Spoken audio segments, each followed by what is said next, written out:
Hey internets, it's Jake from Mini Terrain Domain, and this is The Darkness Outside of Brokenbranch. This is the third and final episode, Unum Solum. Did I say that right, Cari? Correct.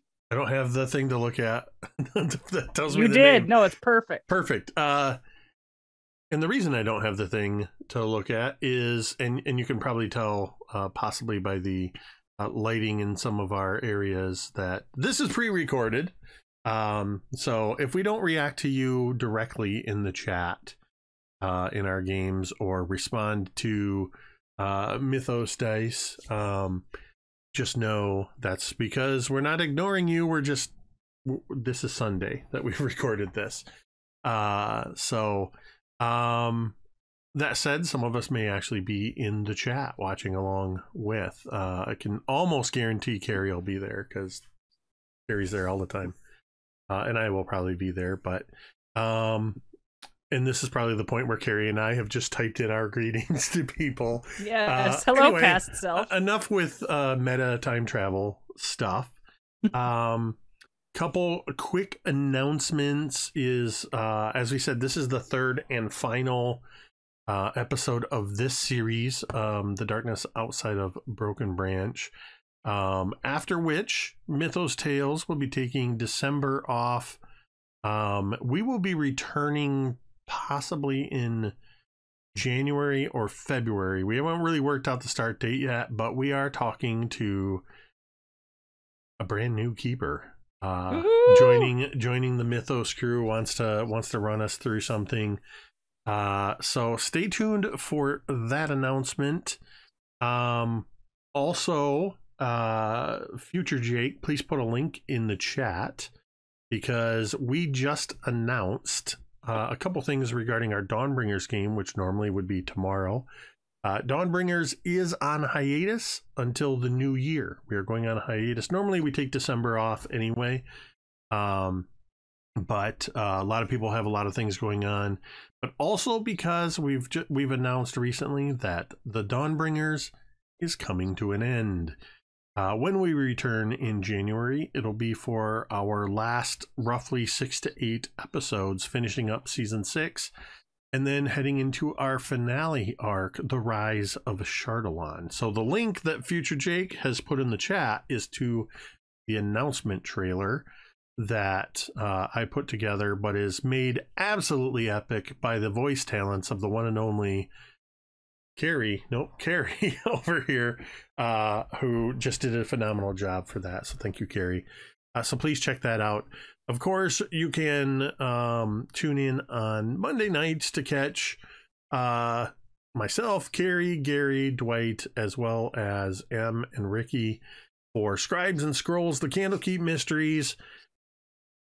Y'all, we just tore up our library cards and we are heading out into the wilds of Faerun. We gotta come up with a new team name. You can't be the book club anymore. People are going to be like, why do you call yourselves the book club? You're in the middle of the high forest way up north, nowhere near a library. But we are opening the campaign to a little more sandbox. So we're excited to see where this is going to go next. So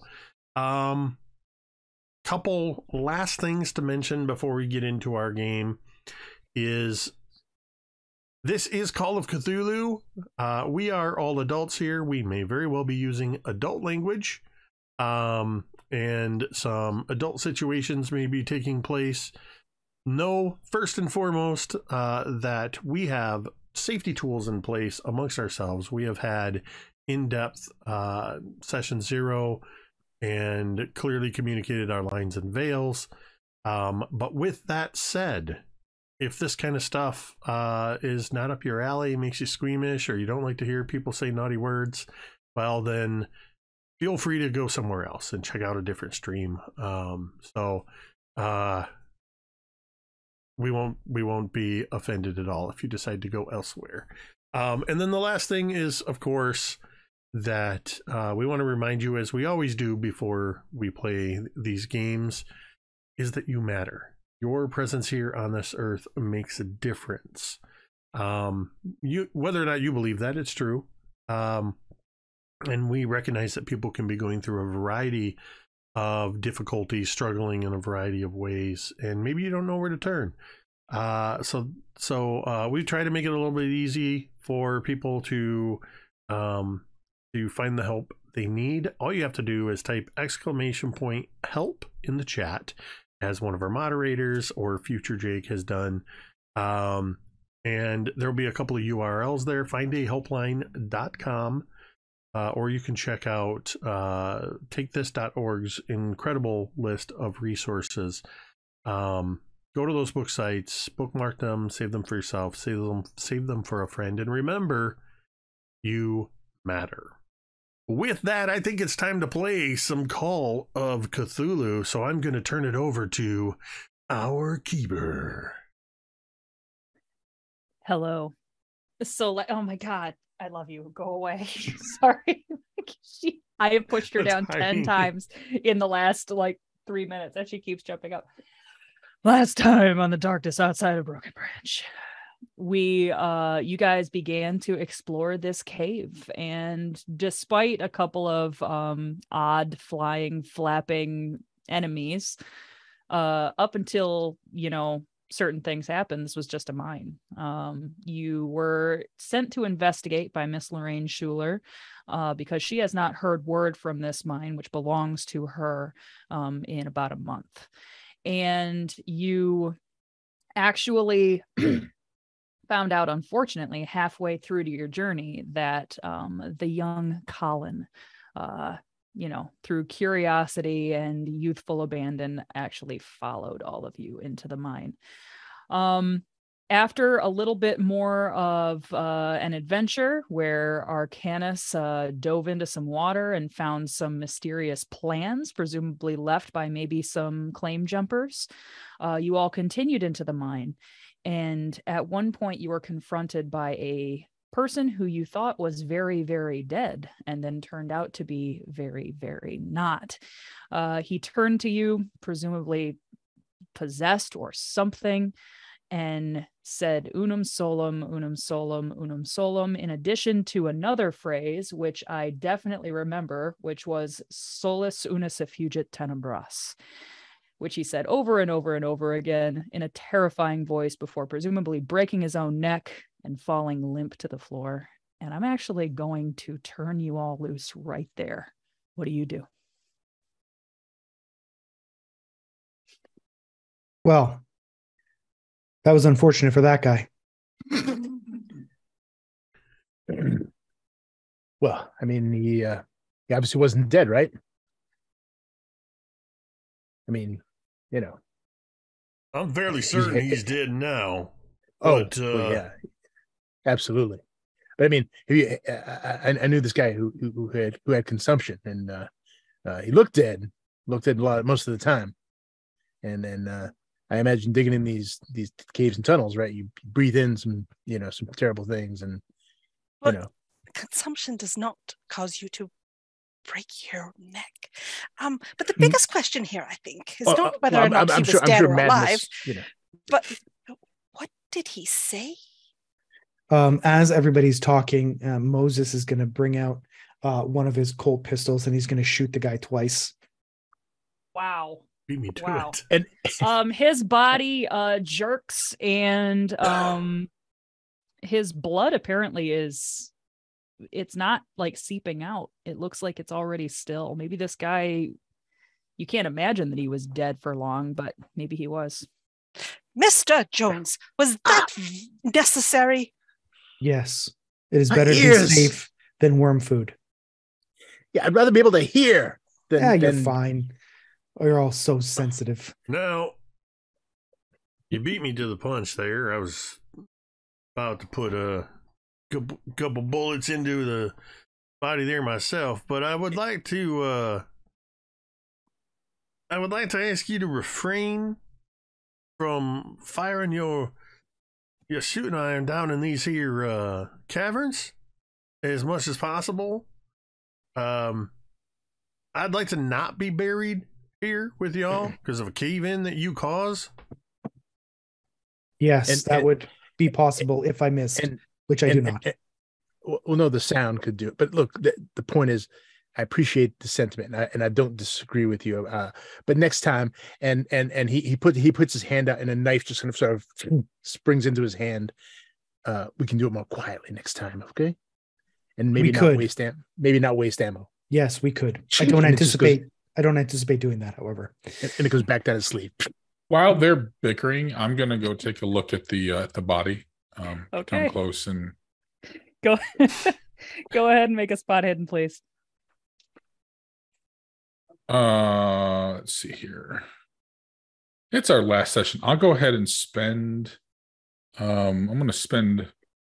No, I'm not going to. Nope, that's a 92. I would have to spend way too much. Ooh, 92.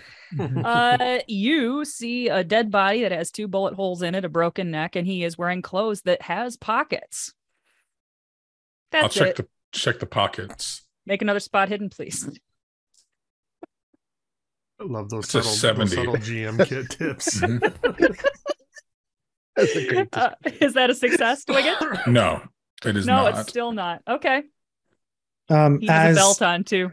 As he's looking, Augustus is looking. Moses is going to be sort of just like glancing over his shoulder. Not that he doesn't trust Augustus, but he just believes he's better than everyone else. Sure. You see, yeah, go ahead. I apologize.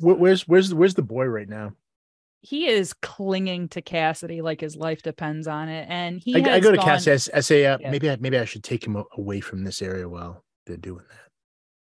Just let's, I can take him aside a bit, show him a few little sleight of hand tricks, get his mind off it. Why don't we both go? Sure. Mm-hmm. So sort of lead him off to the side, and not too far away. We're not going to be like 10 minutes on the path, just out of sight of the corpse. Yeah. Yep. And whatever these guys might decide to do with it. Yeah, that's probably for the best. And he'll do a few little card tricks. Bring out his deck, and do some real simple sleight of hand stuff. Just because we never get to use this, Arcanus, make a sleight of hand check. Indeed. It's a great idea. Look at how well I know the character sheet, everybody. I did research. I am keeping things. All right, hang on. I'm doing it. Everyone. 28 out of 75. So that's a hard success. Okay, so you see, obviously, Colin has been very upset, and you see that as you're doing these tricks, just a little hint of a smile starts to cross his face, and he's with Cassidy. He feels safe, and you're showing him card tricks, and this is all very fun. And I want to do another sleight of hand. This time it matters a little bit more because I want to distract Cassidy. Oh. So I'm gonna flip a card up, and I'll say, "Here, Miss Cassidy, would you take this?" And I'll sort of flip it in the air towards her, so she has to sort of grab it. When she does that, I'm going to lean into the kid. I'm going to take a small knife out of my boot and I'm going to hand it to him I'm going to hand it to him and whisper in his ear, "Keep it close." And I'll hand the kid a knife. It's just a small. Oh my God! It's a small little knife, Did you say it's a small knife? Yeah, well, that is a small one. I give him a K-bar. Hey, it's fine. He seems ecstatic. He's like, oh. And then he stuffs it down. You can't really even tell, but it's gone. You can't see it anymore. And he now has a tiny little Swiss Army knife or something. No, it's just like a little straight dagger, like a throwing knife more than anything. My God! But I'll give him a big wink and I'll pull a card off me and say, "And here's that 4 of clubs I told you about," and continue on a bit. That is phenomenal. I love every minute of it. Moses Jones, I'm going to have you make a spot hidden as well.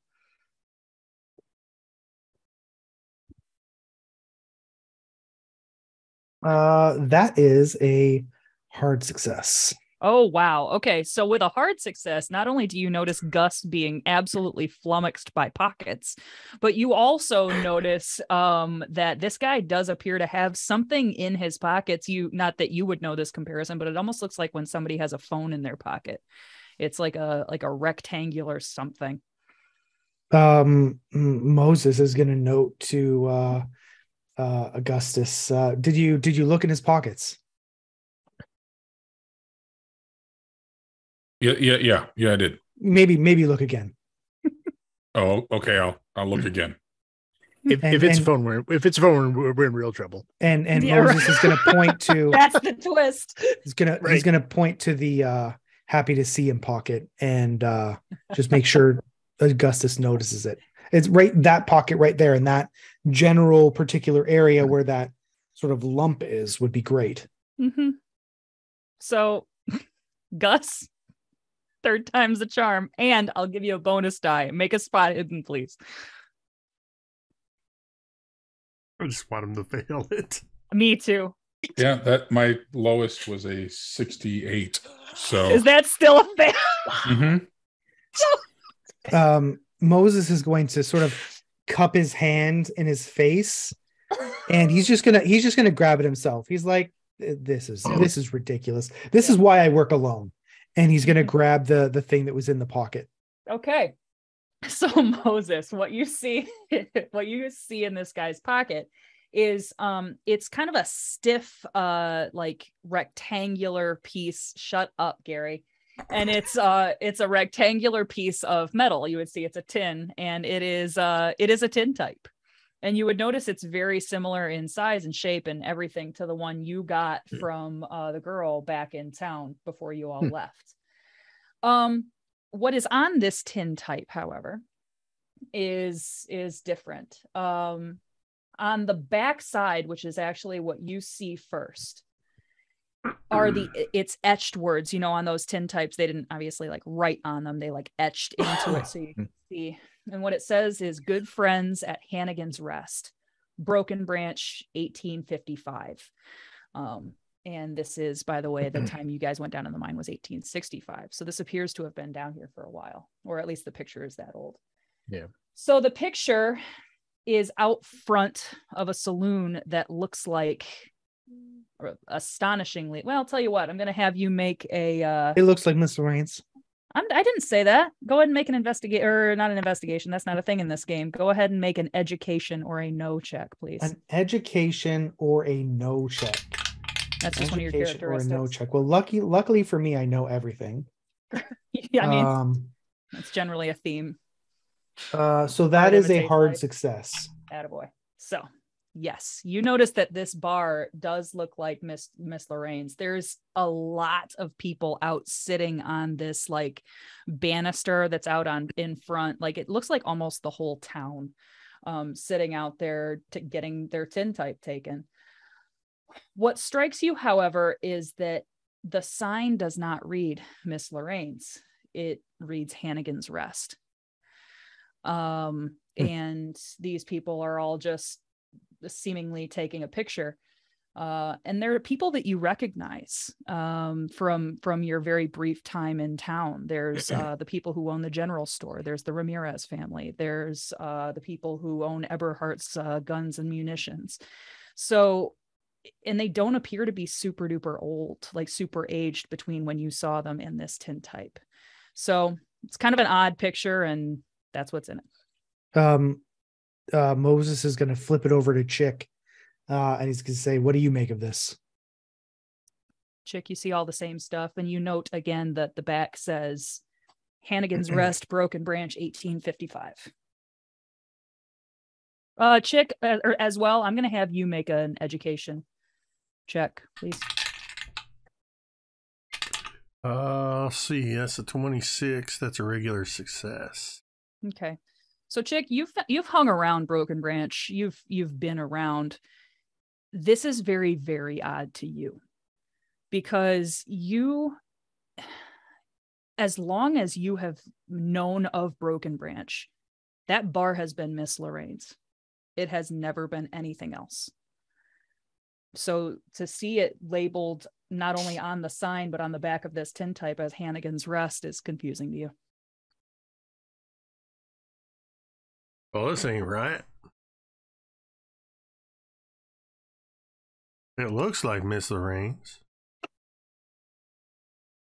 It is not labeled as Miss Loraine's, however. Well, no shit. I can see that. Well, I'm saying. I mean, Augustus didn't see it in the man's pocket. I'm not sure what we're dealing with here. Well, what I'm telling you is this place This has always been Miss Loraine's place. Ain't nobody, as far as I know, ever owned that place. Let alone a Hannigan, or Hannigan's Rest, whatever that is. I ain't heard of nothing like that, so... As to what to make of it, I couldn't tell you. It's just... It stinks, is what it is. It stinks like rotten fish. This whole situation stinks. I'm gonna be honest with you. I don't know why we're standing around gawking at the contents of the pockets of this dead man when we should be continuing on and figuring out what the heck's going on around here. You hear from down the way. You hear Colin's voice go, "Yay! Another one! Another one!" The sooner we can get out of this place and get... It's no place for women or children. Hell, it ain't no place for us either, I'm being honest. So the sooner we can get this done, the sooner we can get out of here, get paid, and move on. I wonder if, and he's going to gesture to the now shot twice man with a broken neck, if he might have said the same thing.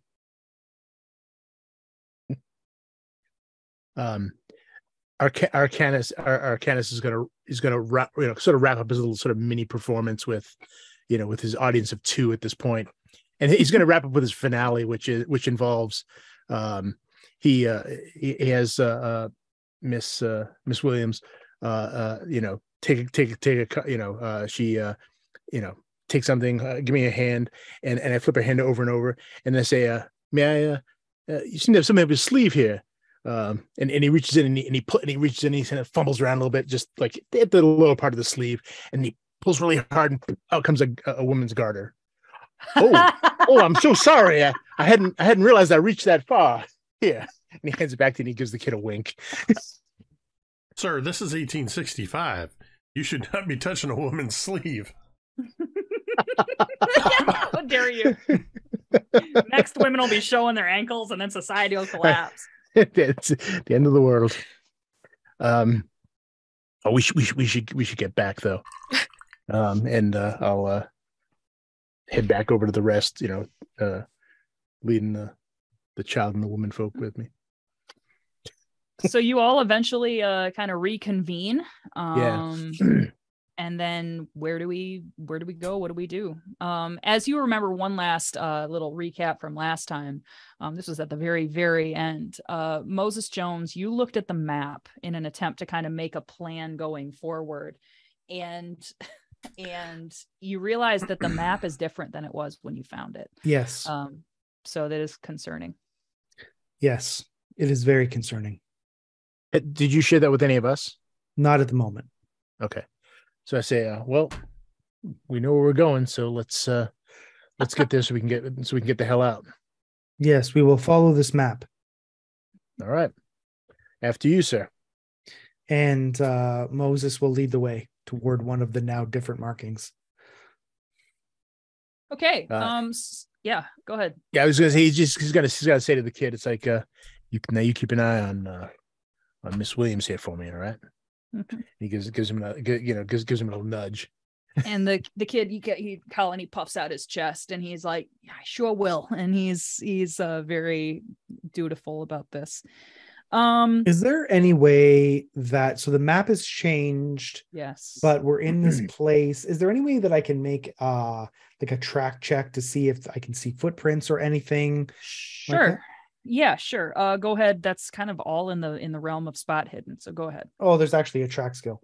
Is there a track skill? God bless America, hot dog. There sure is. Go ahead and do a track skill. Cut to 10 minutes ago. See how well I know the character. Shut up, Jake. That is just a regular success. Okay.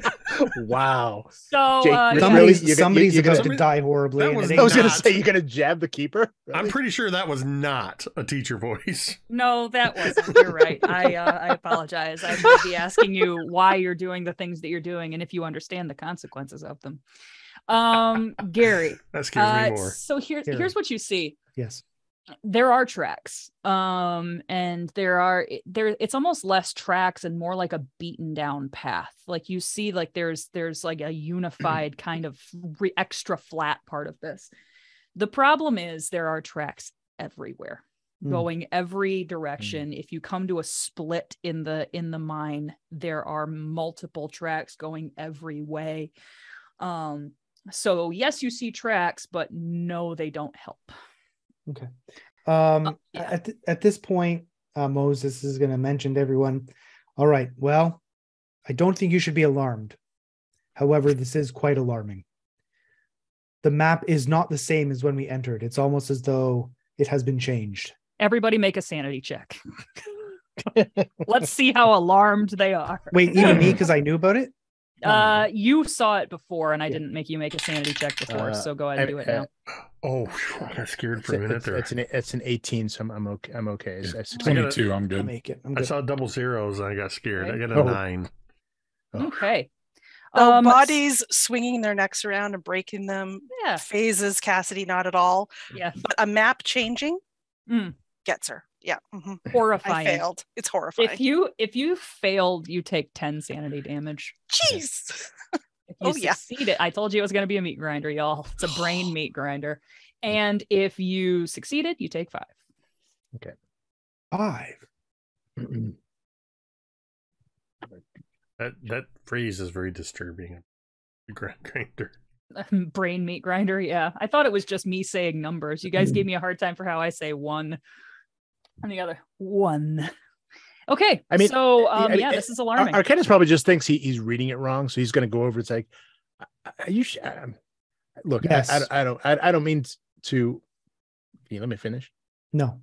Well, please continue. Thank you.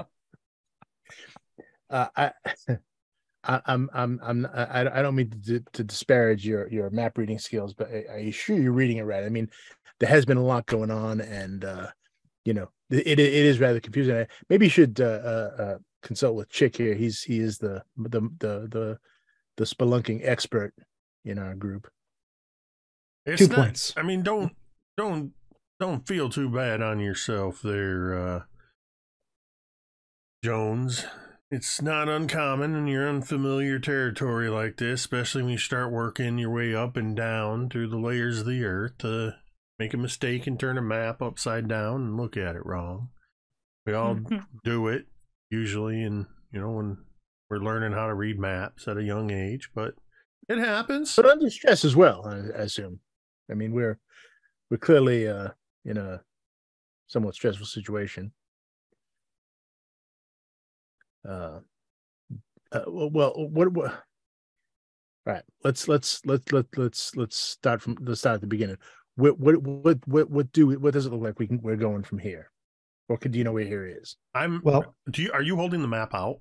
Yeah, sure. So then I've moved over as I was saying this to where I'm basically. Yeah, I assume Arcanus is already over there. And Arcanus and I are on either side of him, just kind of. Did either of the heads are like? Did either? That's got to be really, really annoying to. I don't remember to Jones. Yeah, I honestly don't remember. Chick did I think Arcanus did? Yeah, I was just saying. I think I did see the map before. So whether you want to admit it or not, Moses is right. This map is not the way it looked when you guys found it. And it is still a map, presumably functioning. But it have you applied any heat to it recently? I mean, I know that there are some sometimes you can use things like lemon juice and apply heat, and it can make lines appear where they weren't before. And remind me what we're doing for light down here. Is it Arcanus has a? You have I had a bullseye. I had a bullseye lantern. And the rest of you have mining helmets that you found outside the cave before you came in. Try holding that up. Maybe hold it up to the light. Just take another look at it. Oh, like through it? You mean? Yeah. Or hold it up so we can show the light. Yeah, we'll try and look through it, see if we can see anything like through the paper, like a watermark kind of situation. Go ahead and make a spot hidden. All 3 of you. Oh, okay. Shit, which dice? Okay. Spot hidden. 60. Regular success. 66. Failure. I'm so glad you got success. Hard success. Okay. So Moses and Chick, you both, now that you're holding it up to the light, this is something you did not see before.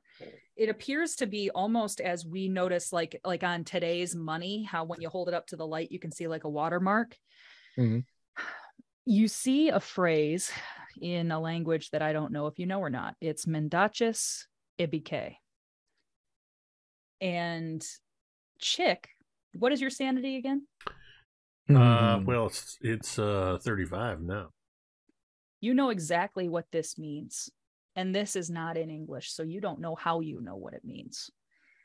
I'm assuming it's not Latin, right? It is definitely Latin. But it is? Okay. I don't know if you know Latin.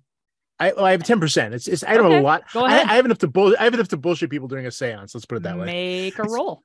Oh, but you didn't see this, but you didn't see it, right? Did you fail? No, that's true. That's true. I mean, if they pointed out to me, I guess yeah. Sure. Go ahead and make a roll while I'm telling Chick that he knows exactly what this says. And it says liars everywhere. No. 10% is not enough. Liars everywhere. The very first thing I do is we're holding this up and I see this. My eyes dart over to Arcanus. And then they dart over to Moses Jones. And something in the back of your head, Chick, I mean, they've been on this journey with you and whatever, but like, do you really trust them? Like, you guys are down in a mine. Like, this is a very weird situation. It's a good thing you have your gun. That's the feeling that you're getting right down in your guts right now. Mr. Black. What? Arcanus. Yes. Are we lost? He looks at the others and he says, well, it's a minor. He's trying to calm her down, but it's a minor inconvenience. He's clearly lying. Hey, you hear from down a tunnel over here. Hey, and it's sounds fairly close. And Cassidy, 2 knives immediately appear in his hands. 2 knives immediately appear in his hands. Cassidy, it sounds familiar. It's a low voice. It's a male voice. And it's aggressive, and it sounds familiar. Identify yourself. That rifle that I pulled out as soon because I was shocked and scared. I shoot. I shoot. I shoot. I shoot. I shoot. Click, click, click. How many times? Like until the barrel is empty. Okay. You hear this boom, boom, boom, boom, boom, boom, boom from next to you guys, and these flashes of light, almost to the point where like people are covering their heads, but it's looking like they're moving in strobe light. And then as the echoes kind of die and you hear like dust and rocks like crumble to the ground, you hear a laugh from that same direction. And then you hear from down the way, you hear, Emily, you never could shoot. Yo, Dad. No. Do any of us hear that? Or is that just you hear? No, you don't. Okay. But you see Cassidy having a freak out, and you see what in the pit of Hades are you doing? I thought we established we wouldn't be shooting anymore in here, and especially not at nothing. Click. I'm gonna walk over and just kind of like put my hand over her on the gun and kind of just lower it. No, there ain't nothing down there. I'm gonna ease the boy away from her. Just kind of like take his hands and sort of like move him away from her a little bit. Cassidy, when Gus says there ain't nothing down there, you hear, ain't there though? And she just screams. Uh-huh. And she tries to backpedal. Whoa. Yeah. Cassidy, make a sanity check.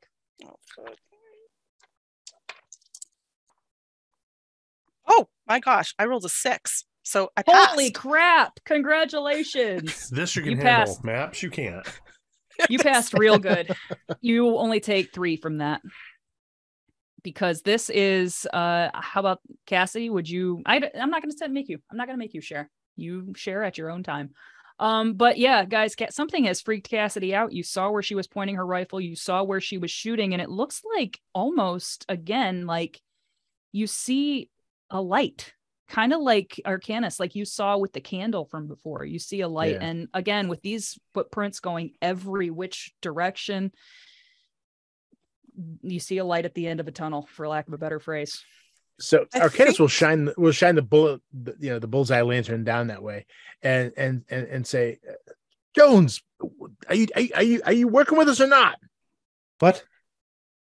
And I think Cassidy, this moment of panic, you guys are both there. You're holding her rifle. You're trying to hold her. She is gripping onto you, Arcanus. Don't let him get me. You need to get that woman under puts that over his control. shoulder. It's like, don't worry, just stay close. And Jones, there was someone down there. I saw some light. All right. Someone's behind us. Well, sorry, I should ask first. Was it behind us or in front of us? It was in front of you. Yeah. Okay. Yeah, you're at a place again where you kind of yeah. have like a choice of which way to go. Gotcha. So I say there was so light down that way. So Jones will put 2 bullets into one of his revolvers, and he'll spin it and lock it, and then he'll draw the other, and he'll begin to slowly walk down, keeping his eyes open at the ball of light in front of them. Mm-hmm. Mm-hmm. Arcanus he's going to shine the light kind of more toward the ceiling, so it doesn't so you get some reflected light, sort of disperses it a bit, so he's not blinded or. So you guys are making your way down this tunnel. Am I hearing that correctly? Eventually. Well, I'm not making my way down yet. I'm waiting for him to go forward. Well, I'm waiting for Jones to go forward. But if he starts getting a little further away, I'll sort of, with my arm still around Cassidy, I'll move forward and grab the kid's hand, and just kind of move in that direction, trying to light his way as best as possible from behind here. Mm-hmm. Okay. So Moses, are you investigating? Yeah. Okay. So eventually, you do come upon kind of a dead end. However, there is something kind of anomalous at this dead end. To your left, you would notice it looks like, in this mine, and especially in the deeper parts, there's untapped silver. But in this part of the wall, it's kind of remarkable. It looks almost like somebody hammered and polished this section of silver flat, like a mirror almost. And it's like just left it in the wall and yet hammered it flat and polished it so you can see your reflection in it as plain as day. And for a second, it startles you, whether you admit that to your teammates or not. I'm going to lean over to Cassidy and say, look, see, Cassidy, it was just a reflection of the light. It's okay. Can't reflect sound, sir. Actually, you can. You talk to Chick in caves. Sound can be real funny. Someone could be whispering over here, and you can hear a loud voice over here. As soon as Arcanus says whispering, you hear Cassidy in your ear, almost as though somebody's leaning right over your shoulder. Like, yep, just like somebody's whispering. Oh my God. I think she was clinging to him before. She is now as close as she can get, very inappropriately. Colin is giddy. This is Arcanus's best day ever. It's the best morning ever. The day is young. Well, fair enough. Yeah. Fair enough. Moses Jones, go ahead and make me. I'm not even going to make you make a spot hidden because there's something else at the end of this tunnel too. Mm-hmm. You see, it looks like another body. And you're very sure that this one's not going to hop up and accidentally be alive because this person's hands are covered with blood. And you can tell that there's extra something under the fingernails. And as your eyes trace up this person and eventually come upon this person's face, you see that this person's eyes have been gouged out. And then the stuff that's under their nails suddenly makes sense of what it is. It is their own eyeballs. This person has clearly gone in about as gruesome a way as you can, and clearly saw something they did not want to see. Moses is going to look back and he's going to say, cover your ears. And he's going to shoot the guy once just to make sure. And he's gonna look back and he's like, everybody come up, there's something here. And he's gonna whisper to himself, you can live without eyes. You shoot him The body lurches, and he's still dead. And he's going to put one of his revolvers away, and he's going to take a bullet off of his belt. He's going to replace it in the revolver. He's going to spin it. He's going to lock it in the chamber, and he's going to beckon everyone forward. Where'd you say you was from, Moses Jones? I didn't. Hell. Well, Moses Jones. He's from hell. Moses Jones, over your shoulder, you would hear a voice. You can say, yeah, nobody knows where you're from, do they? And would you turn? It's a very familiar voice, but one that you should not be hearing. It's like, what? You afraid to turn around and look at me, partner? Has it been that long? He's going to sort of glance backwards. And you would see in this polished silver vein, it's you standing there. It's your reflection. But then behind you now in your reflection is your partner, Josiah, who is many years off the mortal coil, as they say. But he's just smiling at you going, lost in a cave. Really? I'm not lost. At least not yet. Ain't you? Which way out then? It's a different question altogether. What'd you say, Jones? Then? Oh, don't Speak worry. up, Jones. I'm just speaking to someone who's dead. This is completely normal. Which way out then, boy? He's gonna point. He's gonna point straight up. Very funny. You were always less smart than me, Josiah. Yeah, well, I'm pretty smart now because that's where I ended up too. And he tips his hat to you and he's like, best of luck, Moses Jones. Before just disappearing, fading as though a wind blows him away. Miss Williams, why don't you stay here with the boy, and I wouldn't bring him up there. Just stay back a little bit, and I'll go take a look. Don't leave me. He'll get me. Who? Who's gonna get you? Edward. And he quickly goes through his mind. He doesn't remember everyone's name exactly because he doesn't care. But he, your secret's safe with my indifference. That's where we realize Arcanus is playing Gary. That just felt like a very Gary thing to say. I just remembered I don't give a shit. Amazing. But he says, and who is that? Hoping that he's not being exposing his indifference. Who's that? And she just looks at you, and she's got these like the widest, most terrified eyes right now.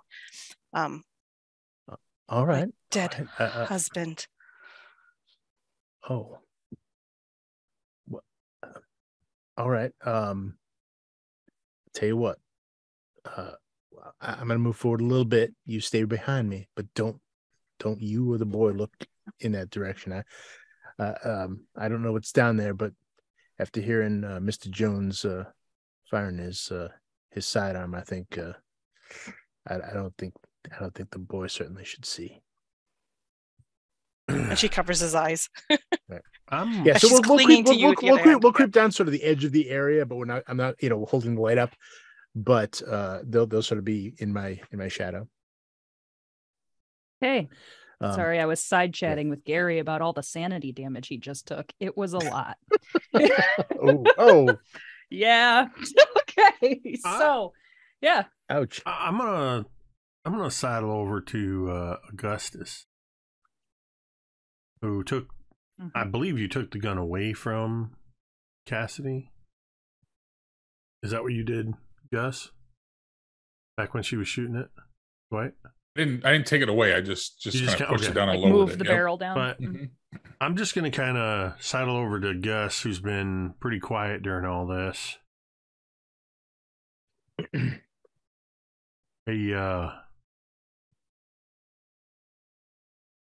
need to keep an eye, well, quite frankly, on all of these folk. You do me a favor. Keep an eye. Watch my back. I'll watch yours. Crisscross. I just nod, kind of tip my cap and nod. I never really make eye contact with you, though. I'm keeping an eye on Moses Jones and his goings on right now. Mm-hmm. As far as you can tell, Moses Jones is talking to himself. And this is, you haven't been down here for that long, but even you, whether you want to admit it or not, the light is starting to kind of play tricks on you. It's just kind of been a weird, and you thought you were very sure that you saw snakes in that pool and there were no snakes. It's been a weird day. And so you're starting to think that maybe Chick is right. And maybe you should be keeping an eye on the people around you, not because you don't trust them as people, but just because you don't know who's going to snap first. Moses is going to look back and he's going to say, something disturbing is going on, and I would like to share it with you. If you'd care to walk forward, I can explain. I'm sorry. It's just the Turn tone. to Chick. That one worries me. He talks funny. And then I'll walk up to Moses. So, Arcanus, did you mentioned to Cassidy that she should stay back? Yeah. Are you going up, Yeah. up as far as Moses Jones to see him? No, I mean I'm going up. I'm going up closer so I can see Okay. kind of what they're seeing, but I'm Okay. trying to stay enough back so they're going to be behind me because she doesn't want me to Okay. leave at this point. Okay. So Yeah, because she's going with him. Yeah. yeah. So I'm going to say that maybe So they're kind of you looking. don't- They're basically kind of behind me and holding on, but looking away. I'm assuming. Okay. And she's covering the boy's eyes. So I will say He that doesn't remember the this boy's name. He just remembers the boy. is- the boy. Okay. It's Colin, in case you're curious, but we can just say the boy. Oh, for now. I know that, but you know. Get up as far, Arcanus you get up doesn't know. far enough to see that there's a body in there. And you also come up just at the right time to see Moses Jones kind of standing with a more, he's been very like prim and proper, like perfect posture this whole time since you've met him. He's kind of Yes. standing like with a little bit more defensiveness in his posture, and he's staring at what you can only see as a wall. And you hear him talking to him. It sounds like he's talking to another person, but there is no reply when he says things. It has and this is probably maybe more for the player Gary, but has he been talking to himself regularly, like when we've been around? Or no? Okay. Just I didn't know if he had like some people talk to themselves when they're No, that wouldn't be him at all. Okay, cool. I say, but I'm sorry. You need to speak up. Yes. What I'm about to say is concerning, but I would ask that you allow me to finish, despite how much what I'm about to say strains credulity. And he's going to glance over at the wall and he's going to sort of point at it. And he's going to say, as we can see, this wall has been hammered flat, as though someone purposely gave it a mirror-like quality. This is the first example of this type of behavior we've seen in the mine. Now, the next thing I'm about to say is where things get strange. I heard a voice similar to what Miss Williams noticed of someone who has deceased. Not generally a person who hears voices. It was my former partner. When I glanced back, I saw him reflected in the flattened silver wall, as if he were standing behind me, which is where I heard him initially. Now, I understand that is difficult to believe. However, and he's going to point down at the person who's dead, this person clawed their own eyes out at this very spot, as though something they saw so terrified them that they could not bear to see anything ever again. And I wonder if there's something, be it a trick of the light or a feeling of darkness in this area, that is causing some issue in this area. I have a question. Arcanus. Yeah. Oh, how about Kaeryn? You go first. I was going to say, as Moses is explaining all this to us, and he says the first thing about the mirror, and that when he looked in, he saw a reflection. Cassidy can't help herself. She's now looking at the mirror. And it's probably as he carries going on and talking about the dead body, she's realizing, oh, maybe I shouldn't have looked, but it's too late. So curiouser and curiouser. Arcanus, my question is this. Well, yeah. Did you, even when he pointed it out, did you so much as glance at this mirror? Probably. I mean, who would have had to? I mean, it'd be impossible not to. Because he was describing, being hammered into mirror finish, so he'd almost have to look. Yeah, it's pretty interesting. And why wouldn't you look? Yeah, because so here's what you see, Arcanus. Right. Mm-hmm. You see, as you kind of like look over at this mirror, you see two people standing behind you the way Moses is describing, though you wouldn't note that Moses is describing it because his voice sort of fades out to you. Mm-hmm. And you're looking at this mirror, and the two people you see standing behind you are your parents. And kind of like the dream you had before you left Brokenbranch, they don't look the way they looked the last time you saw them. They look healthy. And your father is taller than you. Your mother is about your height now. And they're just, your mother smiles and has this look on her face like she hasn't seen you in years, because she hasn't. It's like, oh, Lawrence, baby, you grew up. I don't know why I expected anything different, of course, but. And she's and I hear them as if they're behind me at this point, like as if you hear. You don't. It's hard to say. Kind of all around you, not like they're behind you. No. Okay. And your dad is just kind of standing there and like looking at you, and she's like, "Did you become a doctor, baby? I know that's what you always wanted." You see, so he sort of looks around and he's sort of vaguely hearing what Jones is saying, and he's aware of Cassidy like gripping his arm with a death grip that's probably cutting out the circulation to his hand. Mm-hmm. and he's going to try and draw his eyes away from it, and he's going to sort of descend into his, because being a charlatan, mm-hmm.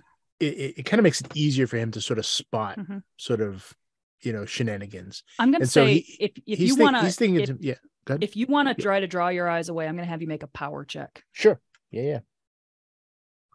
All right. What's my power? 70. So, 04. Oh, wow. So you are able to draw your eyes away. And your dad kind of laughs in that warm-hearted way he used to laugh and be like, maybe he didn't become a doctor, baby. He doesn't need to become a doctor. What did you become, boy? He's going to try to focus on what little medical experience training he does have, because he does have some medicine, not medicine, but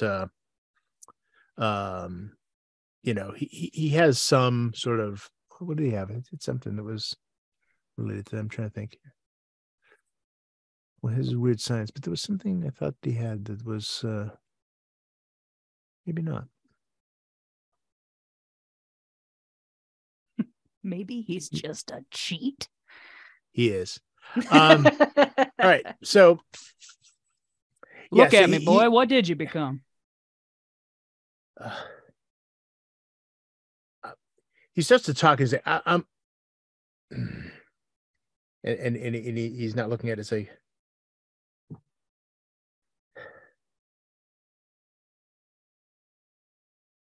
Lawrence, we're proud of you no matter what.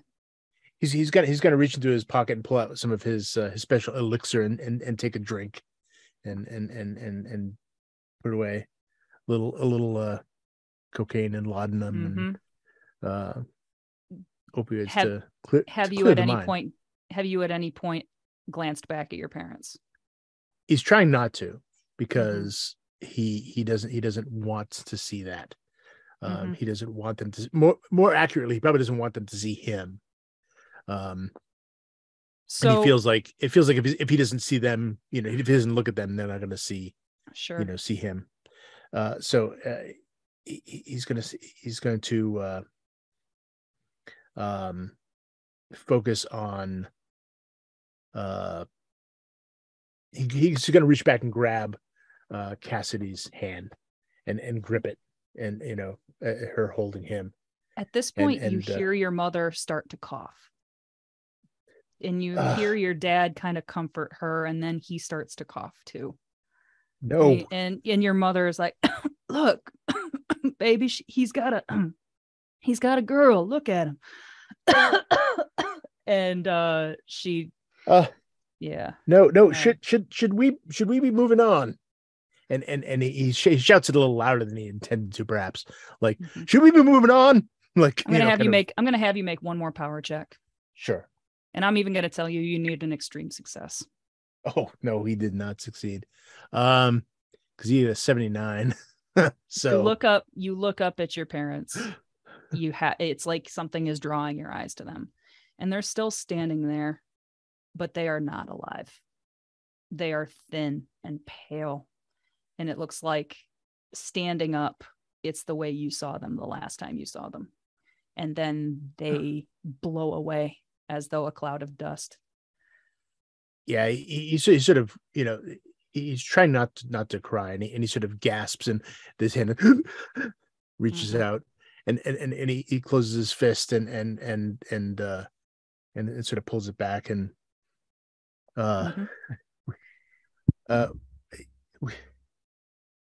while Arcanus is blubbering, Cassidy, go ahead and 95. Yeah, what was it?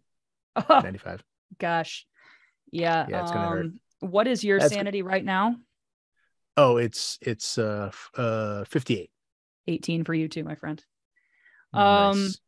Cassidy, you see Arcanus kind of staring wide-eyed at this mirror, and you hear Moses like talking incessantly. He is, I would say, by this point, just getting to the end of his explanation of what has happened, but Arcanus does not seem to have heard him.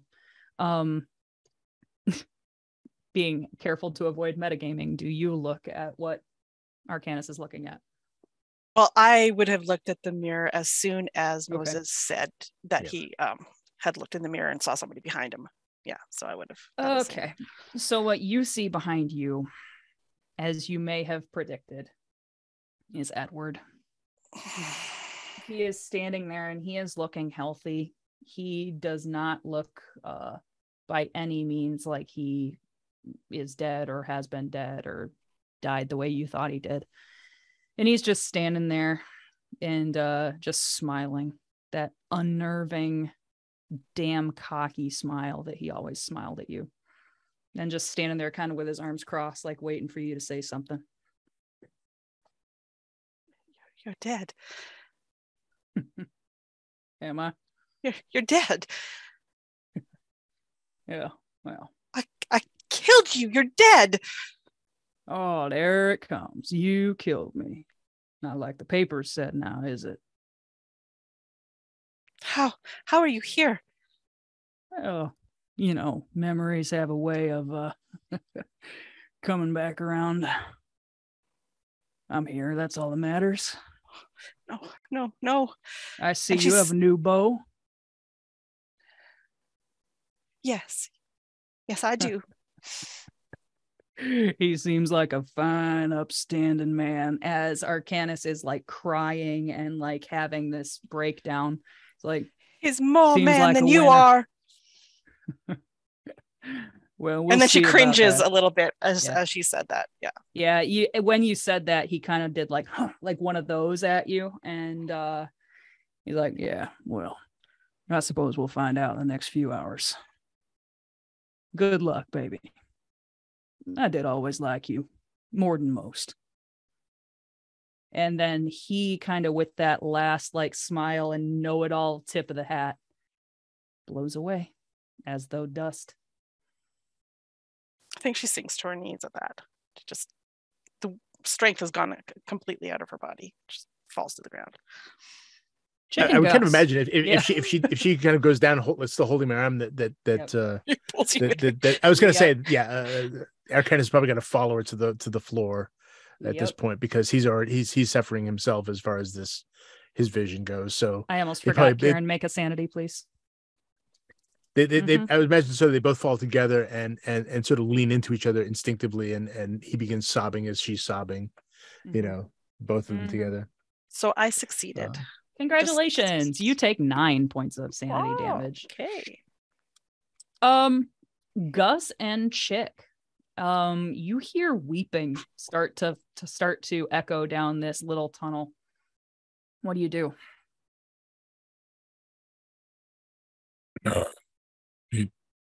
Did you hear that one? I heard it.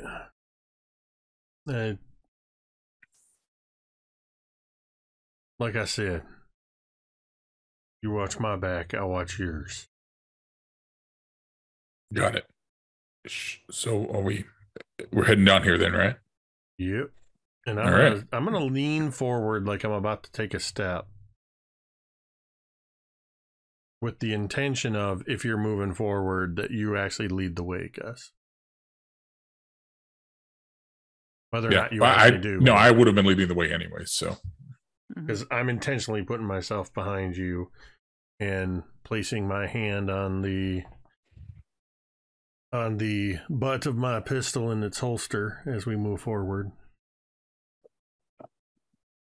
You guys, whichever order you come upon them in, come upon your party. Cassidy and Arcanus look like they're just sobbing in each other's arms. Moses Jones, I didn't even ask, how are you reacting to, at the very end of your explanation, both of these people collapsed in tears? Jones will turn around and will say, I've made some stirring speeches before, but this isn't one that I felt would bring people to tears.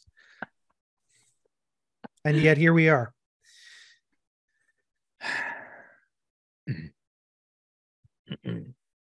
I am a very inspiring figure.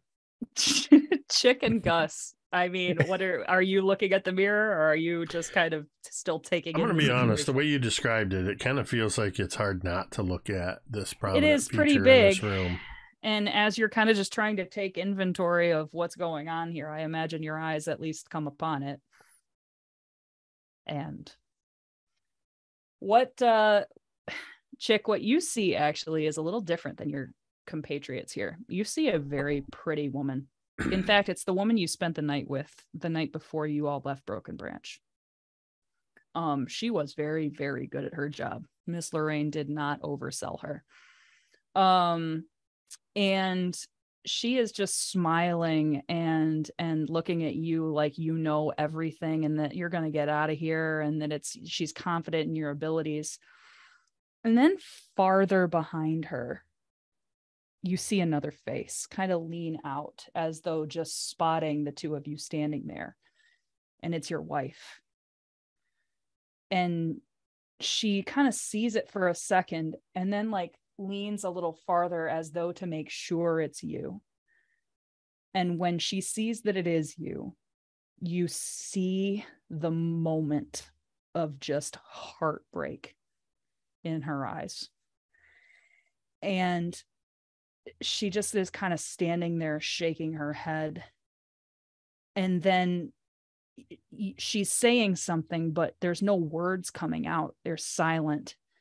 And then all of a sudden you see her as though trying to hide the eyes of somebody else, and you see your daughter poke out. And your daughter has seen this woman. And you get the very, very distinct sense that your wife and daughter have seen this woman, and know that you have moved on past them, and they are hurt to their very soul. And then they float away as though dust.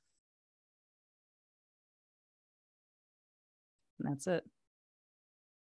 Make a sanity check, please, Jake. I think Chick doesn't say nothing, but if you've ever seen somebody when they're struck speechless and they're gritting their teeth so hard you can just see the jaw working, you might even be able to hear his teeth grinding a bit, because this is it's been 30 years since they died, but it's also like chicks kind of push them so far back into a subconscious that it doesn't matter.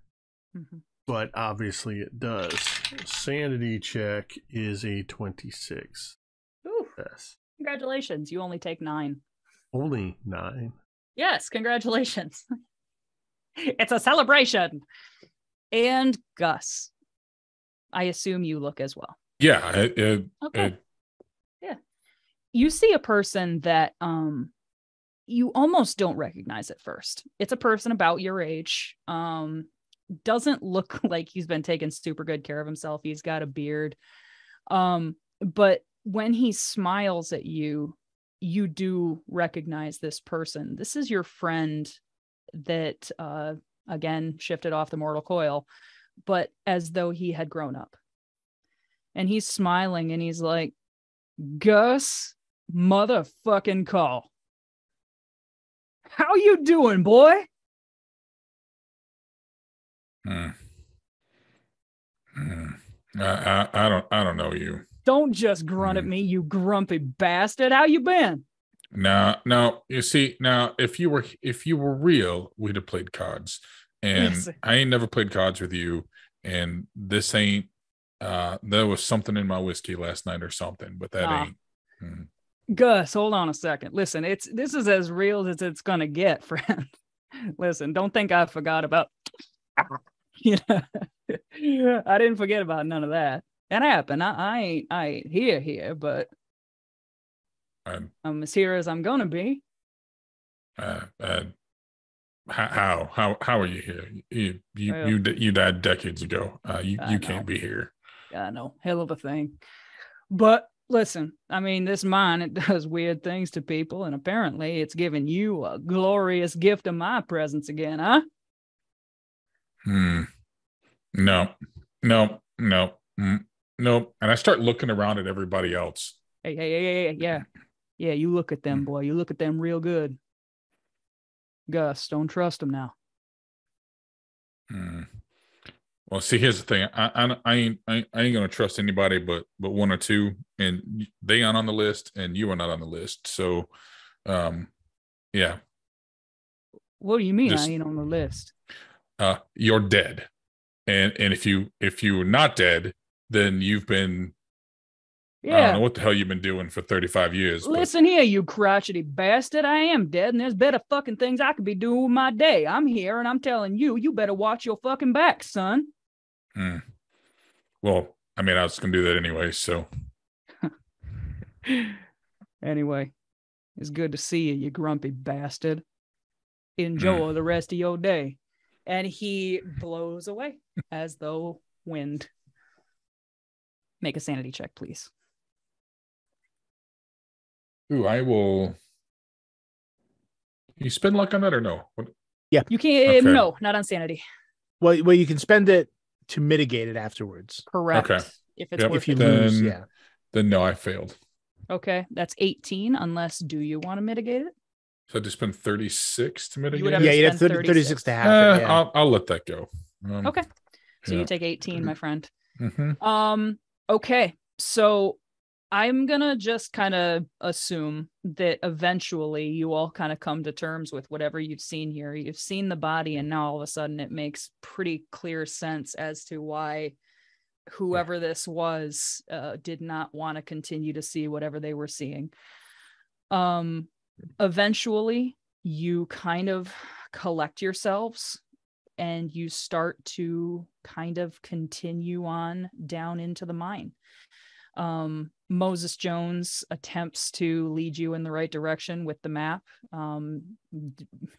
Maybe he has actual logic behind his decisions and maybe he doesn't, but you're following him because, I mean, he knows as well as any of you which way to go.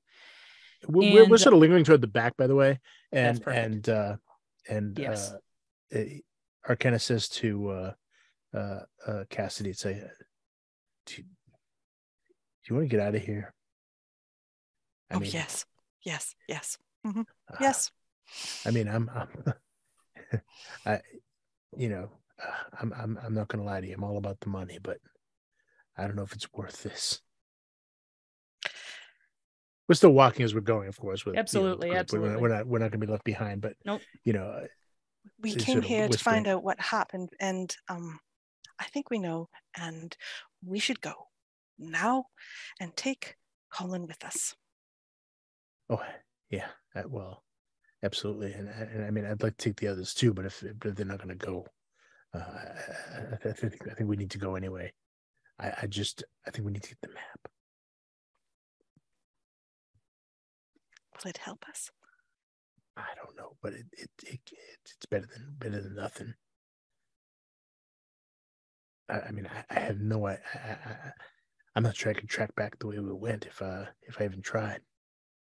We made so many twists and turns, and I feel better with the map. I know that. We can't leave them without a map. Why? Well, ooh, I'm gonna say right there is where we're gonna take our break. That's perfect. Why? I love it. Yes, effing yes. I had something else. Screw it. Why? Commercial break. It's perfect. All right. With that, we're going to take about a 10-minute break. We will see you on the other side for the epic conclusion to the darkness outside of Brokenbranch. Stick around. Yeah, dang. And we're back. Before I throw it over to our keeper for this final stretch of the game, just a reminder, we are playing Call of Cthulhu. This is an intense game. The content of which can get potentially very graphic. We have safety tools in place. We all know what our lines and veils are and are looking out for one another. But I wanted to give that content warning one more time. If you are tuning into our pre-recorded session here, feel free, if it gets too intense for you, to head on out. Go somewhere else and watch something a little more wholesome or less frightening. With that, I'm going to turn it over to our scare master, Cari. Thank you. I think this is very wholesome. We're just having a fun adventure in the mine. What was that about the guy with his eyes gouged out by himself? Listen, just glossing. We're glossing. So you guys walk for a little while, and slowly, kind of through all different random inputs, are becoming a little bit suspicious of each other. Perhaps it's a trick of the light.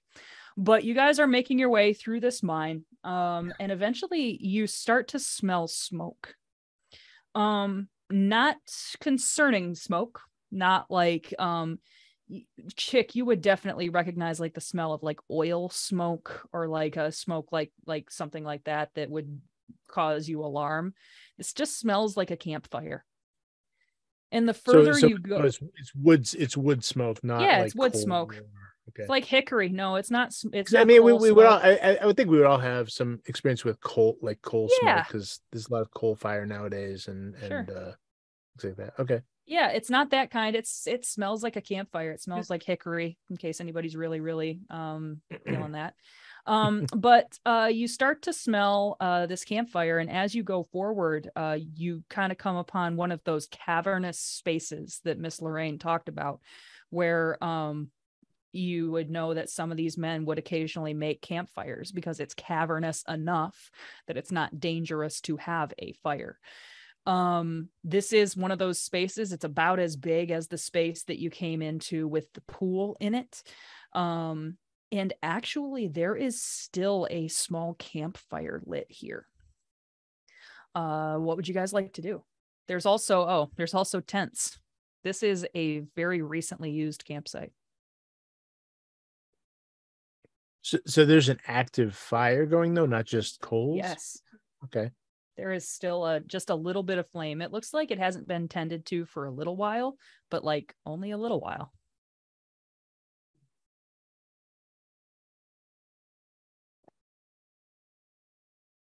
And like I said, there's also tents. Yeah. It looks like there is very recent inhabitants here.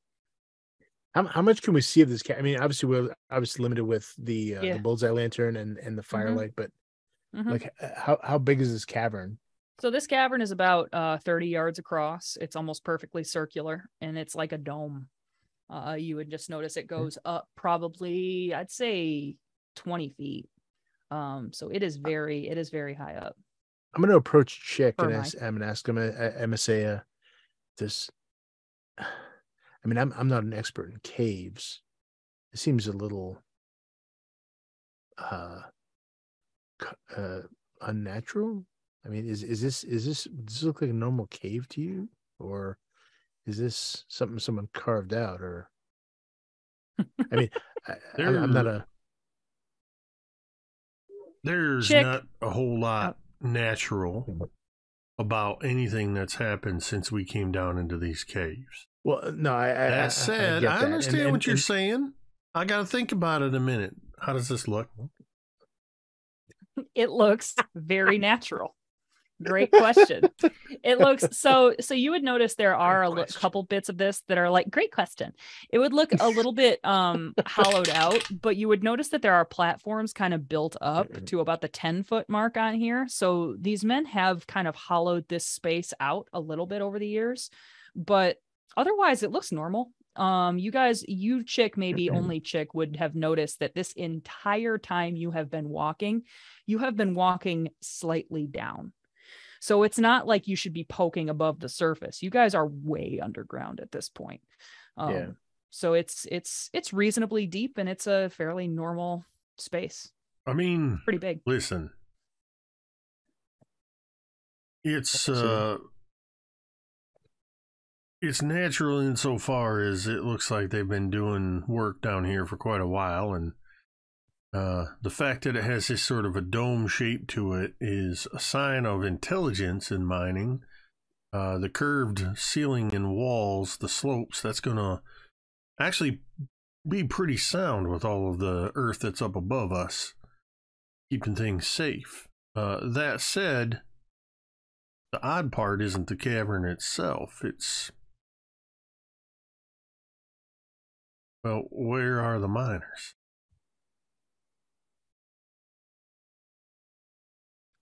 Moses Jones, if you look at the map at this point, you're not exactly sure where you are. Obviously, this map has been a little bit of tomfoolery on your senses. But if you are where you think you are, this place is marked on the map with an X.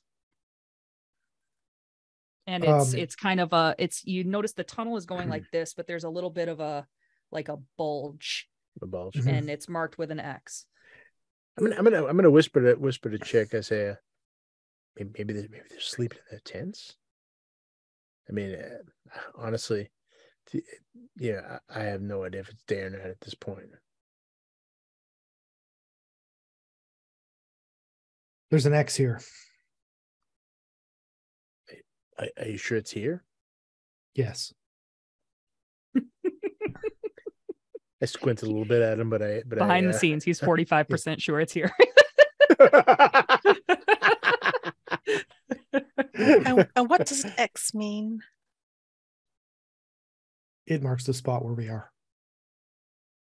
And we needed a map to tell us that we're here. Yes.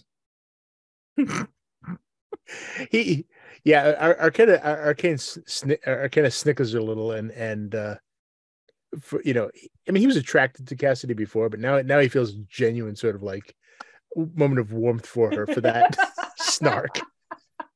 It's like, yeah. Well played. Isn't the X what we agreed? I'm trying to recall too, last month when we played. Yes. That I had suggested that we move in the direction of this X. There were a bunch of stars also on the map. There were several X's and several stars. Stars. Well, didn't we interpret the stars as like possible? I mean, we could be wrong, but I mean, I thought we interpreted them as like possible deposits of silver and that sort of thing. I think stars were the deposits of silver, and the X's right. Didn't know. So apparently, well, was there one? I thought there was one X and a bunch of stars. Was that? Am I remembering that correctly? Or yes, there's still one X, and you're on it. Right. Okay, gotcha. So though it has moved. All of that to say, well, then when this is where we were headed. Yeah. We made Jones will go look in one of the tents. I'm gonna start looking around this whole area, just sort of, but I'm not looking at the campsite. I'm going to be looking around at the mining activity, the walls, the floors, wherever it looks like they've been trying to figure out where they've concentrated their work, looking for any kind of mining discoveries. Okay. I'm looking at the fire. Looking at the fire. Okay. Oh. We'll start with Moses Jones. Moses Jones. As soon as you open one of these tents, you see a skeletal corpse just laying there in the bedroll. No signs of real violence, just laying there. Wearing clothing. Appears to be fully dressed, but almost as though they just kind of died in their sleep. But it's a skeleton. It's a skeleton. Not a corpse. Correct. I find that odd. It is a skeleton. Yeah. Yeah, like I said, the trappings of a normal camp are here. It's just this person is not alive anymore. Chick, you look around, and you see, again, there's some scaffolding that is built up about 10 feet, even little ladders up to 15-foot spots along these walls and on these mining, these kind of mining trappings. There's buckets, there's pulleys, there's one old mining cart. And there is also a big pile of stuff here that looks like they were going to build track down here to get a mining cart down here.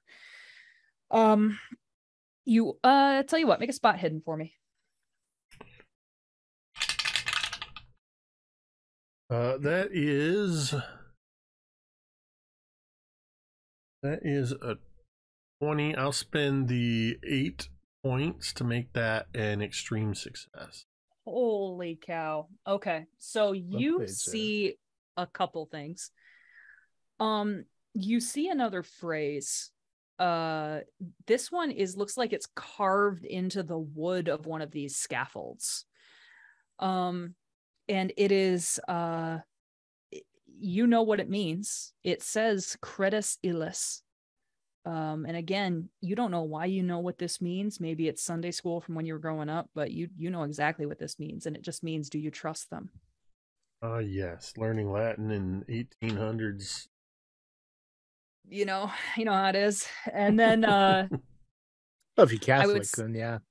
I would say the other thing, and I'm so glad that you got an extreme. You would also, out of this cavern, notice another tunnel that is very tight. But you would also notice that there's a couple sets of footprints going from this main campsite towards this tight, tunnel-y space. And Cassidy, you're looking at the fire. It is a fire. It looks like it has been burning. Honestly, it looks like it's been burning for maybe a couple of hours. You also would notice by how high it's burning and how hard it's burning, it's maybe been left unattended for no more than maybe an hour and a half.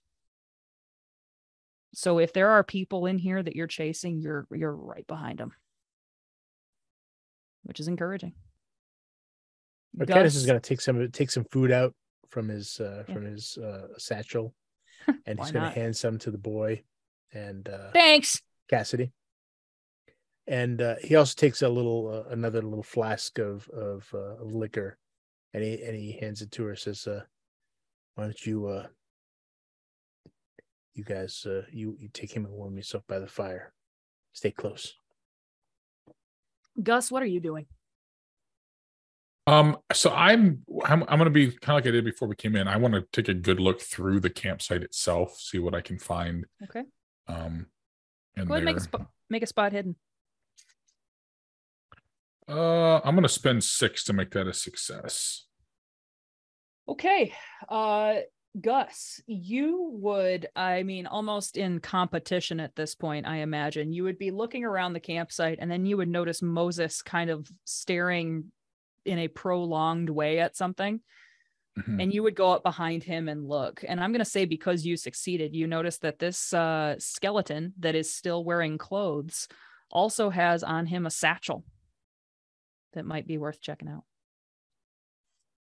Oh, return the favor there, Mr. Jones. I kind of just motion at the satchel. You want to check that out, or you want me to take a look at Lou? I can check it out. Fine, no problem. And he will attempt to make a spot hidden check on the satchel. Okay, Moses Jones, go ahead. Sorry, wrong thing. Yeah, that's a failure. Ah, dang it. So you don't think there's anything in that satchel? Why would you even look? Gus, you know that there is something in that satchel. Satchel looks completely empty. So this, I will say here, I'll tell you what, Moses Jones, with a fail, you would notice there is something else in this tent. It looks like at first it looks like a club, but it's about probably this long, about 3.5 feet long. And it does look like a club, but if you look at it, it's like polished almost and like sanded. And as you look it over, you would notice that there is it looks like a heat stamp on it that says Louisville Slugger.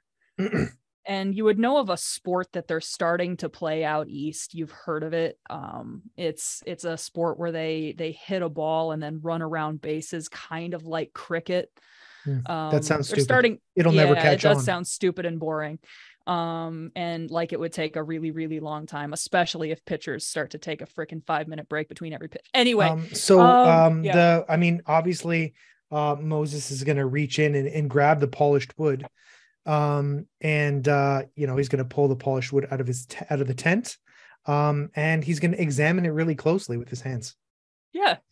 You would notice that there is this looks like a club and it says Louisville Slugger on it, and you would notice the handle, it looks like it's been roughed up a little bit, maybe by like a bottle cap. Yeah. Has anyone ever seen a strange device like this before? Gus, you would never have seen something like this before. And anybody else around, you have maybe heard of this new sport that's springing up, but it also sounds very boring to you. Gus, when you open this satchel, you see a couple of things. There is actually a Bowie knife in here, like a big, like, that's not a knife, this is a knife kind of knife. You also see a flint and steel, a single stick of dynamite, and you would see a journal. And this journal, I don't know. It just looks like a journal. Do you open it? Or do you just say, oh, that's a book? I open it, yep. Super. On the inside cover, you see the name James O'Hara. And then the year 1860, Abattoir, Texas. This journal starts in English, and it's just normal journal things, thinking about his wife, thinking about his kids, just kind of thinking about the next time he can go home because he's on one of these shifts. But as the journal kind of goes on, as you sort of flip forward, it's almost like his handwriting changes. And then all of a sudden the language changes, and it looks to you like it might be Latin, not that you can read it, but it's Latin. And then all of a sudden it is like no language at all. It is symbols you have never seen. It is getting more and more scratchy. The writing is getting more and more frantic. And then on the last page, you see the phrase omnis unum solum. Sorry, omnis autem unum. And what is your sanity right now? 37. Okay. You think you know what this means. And it means all but one. And you would also notice one other thing. Go ahead and make one more spot hidden for me. I think you would notice it, but we'll see. Nope. Nope, you don't notice this. It says all but one. And that's it. Yeah, go ahead. I will just I'll kind of read out well, not read out, but just kind of call out to the group. Yeah, something got in this fella's head, and it's more than words and fancy words that we keep seeing. Finishing up with those. Yeah. I should point out there's 2 more tents here. You guys have just knocked out one. Okay, I'll continue looking through. I'll set the journal down and continue looking. Okay. Cassidy would have asked him for the journal. I think Arcanus is going to stay around the fire, and sort of keep, with his back to it, and sort of keeping an eye out around them. Okay. And also sort of staying near Cassidy to make sure she's safe. Okay. Cassidy would have asked us for the journal just to look at it. Mm-hmm. Cassidy, your sanity right now is 33. You also recognize this phrase, even though it is definitely not in English. And yeah, I'm going to have you make a spot hidden on the journal as well, Cassidy.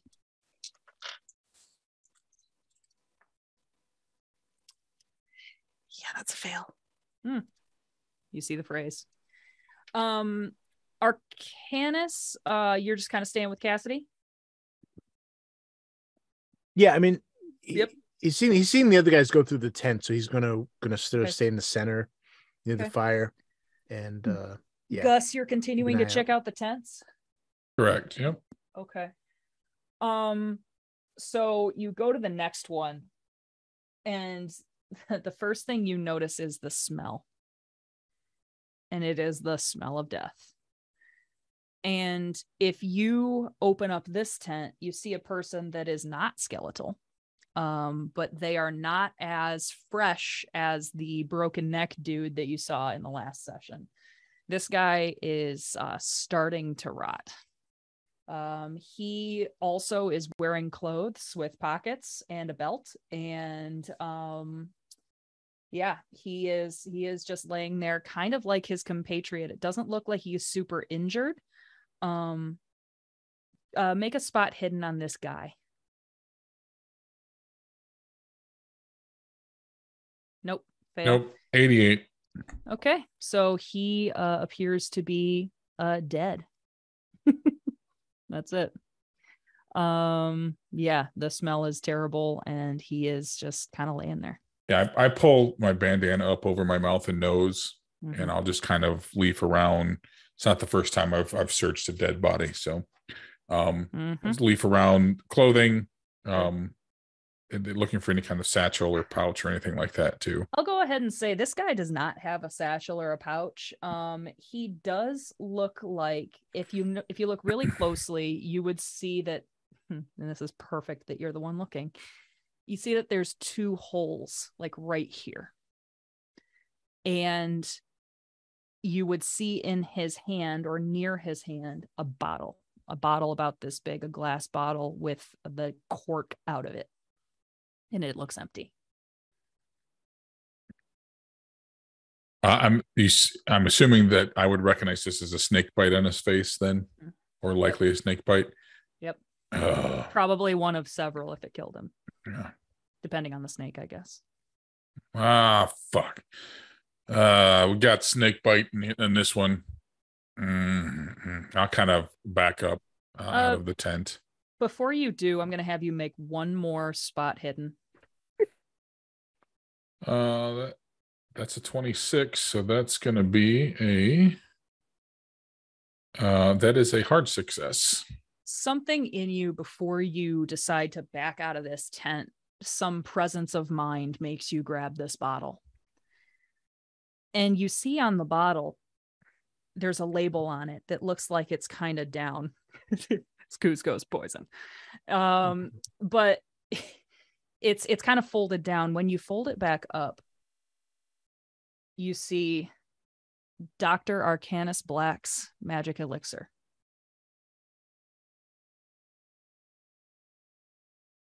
Yeah, so I am going to I kind of back up out of the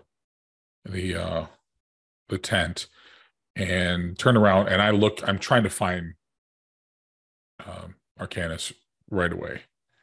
He's with Cassidy. Yeah, he's right by the fire, so he stands out. And I walk over and hey Doc, and I will toss the bottle at him. You wanna tell me how the hell that's in this tent down here? Oh, well. Yes, that's one of mine. Yeah. I sell many of them. And he literally opens his jacket, and there's like a couple of bottles like clinking in his. It's like I sell this fairly regularly across the Southwest of these fine United States. And he almost reflexively goes into a pitch like of, it cures all manner of things from male pattern baldness to problems in the bedroom, if I might say, and among other things, of course.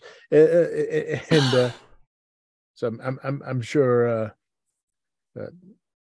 it's nice to see that it's made it this far.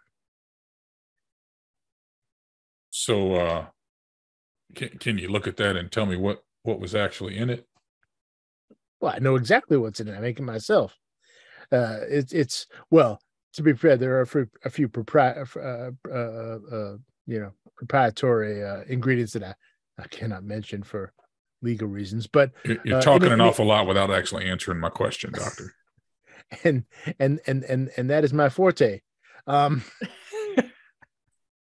No, I say well, it includes ingredients such as laudanum, which is a known anti-inflammatory. You have cocaine, which is a pain reliever. We have various opioids, which clear the mind and settle one's spirits. A few other ingredients to make it go down a bit easier. Why do you ask? Well, it seems that this one, and I kind of gesture back at the tent, may have been trying to partake of your particular elixir right before he died of a snake bite. If only he'd gotten to it sooner.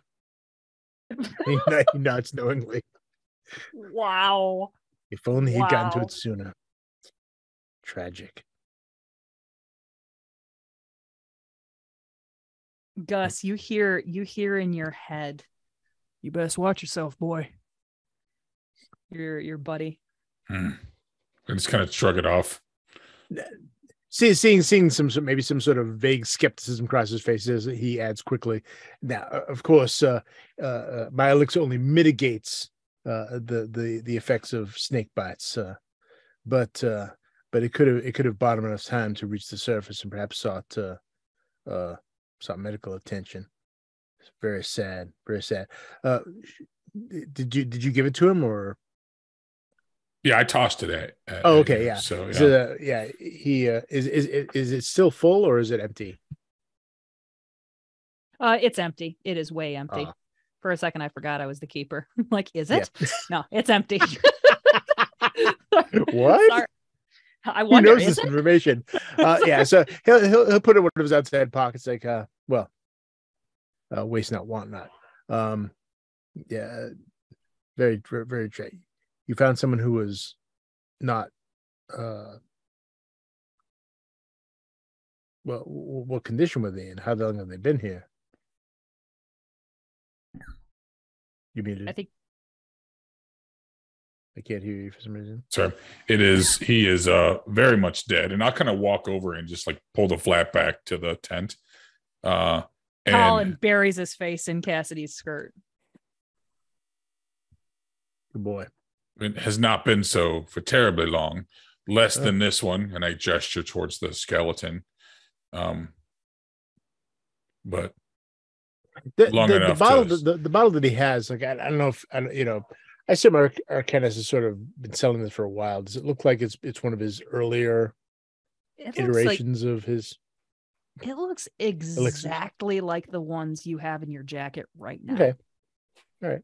So he says, it's one of my newer elixirs. He should have should have picked it up recently. That means this person hasn't been here very long.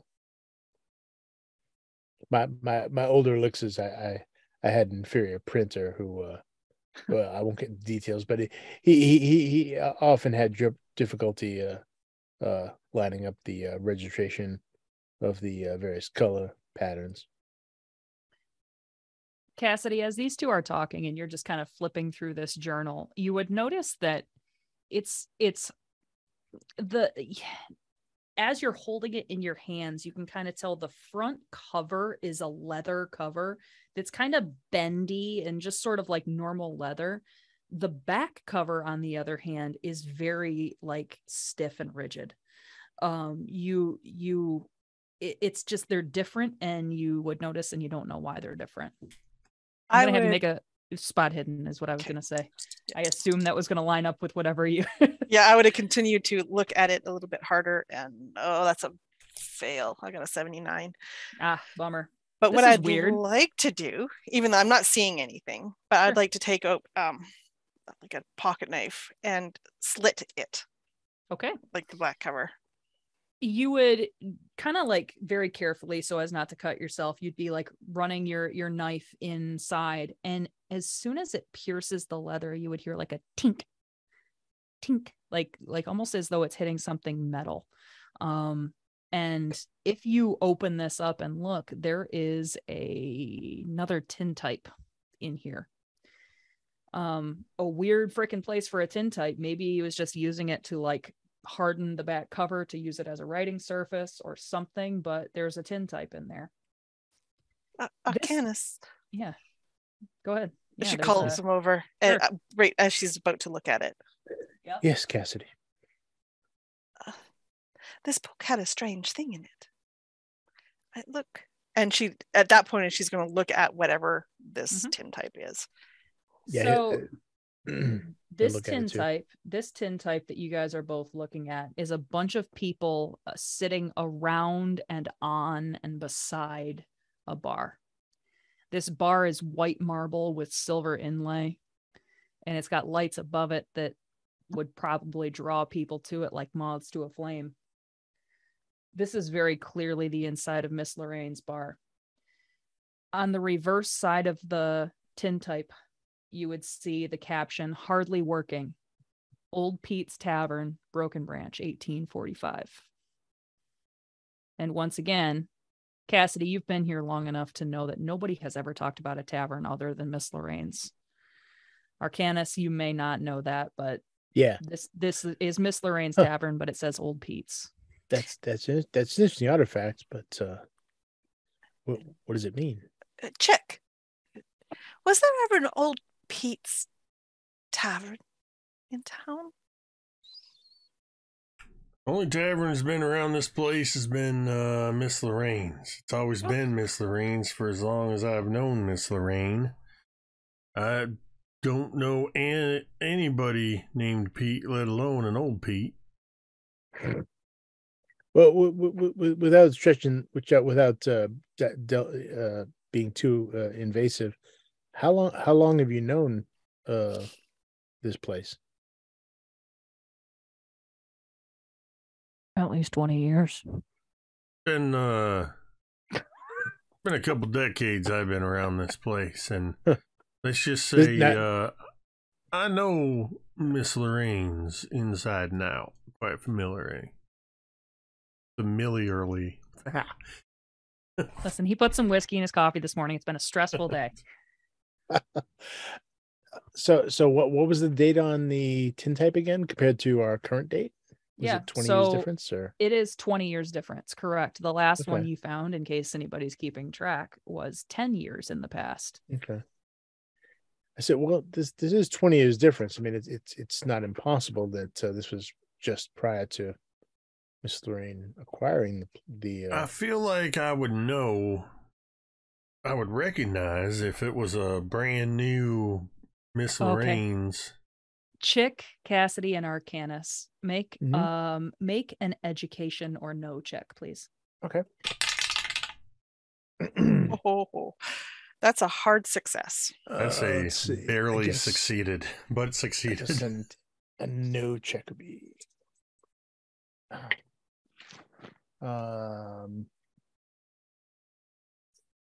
That is a hard success. Wow. So you guys notice something else upon closer examination of this picture. Mm-hmm. And it's that you recognize several people in the picture. You recognize Mrs. Eberhardt, who owns Eberhardt's Munitions. You recognize the Ramirez family. You recognize Miss Loraine, though she's standing in front of the bar and not behind the bar. You notice a couple of people who work in the general store. And you notice Colin. All of them look exactly the way you know them. They are smiling and they are happy, and the people who are old enough are drinking. And they look exactly as you know them. I think Cassidy at that would be actually pointing silently to Colin in the picture. Yeah. And looking up at Arcanis and then looking at Colin. I'm also pointing some sort of falsehood. I'm also going to point silently at A lot Colin. of pointing. Yeah. Oh my God! Keeping in mind Yes. the things that I've seen. Oh, God, I think you would I hear. did it! I think you would hear that just Click, click, click. Oh, Jesus. As soon as Cassidy sees that gun, and if it's aimed at Colin, she is putting the child behind her. No, Miss Cassidy. Now, Miss Cassidy here, I ain't too concerned about whether or not this bullet will pass through you, should that come to it. This boy, you need to explain yourself. What? Mr. Calloway, what are you doing? No. Whoa. This could be some kind of trickery or Yeah.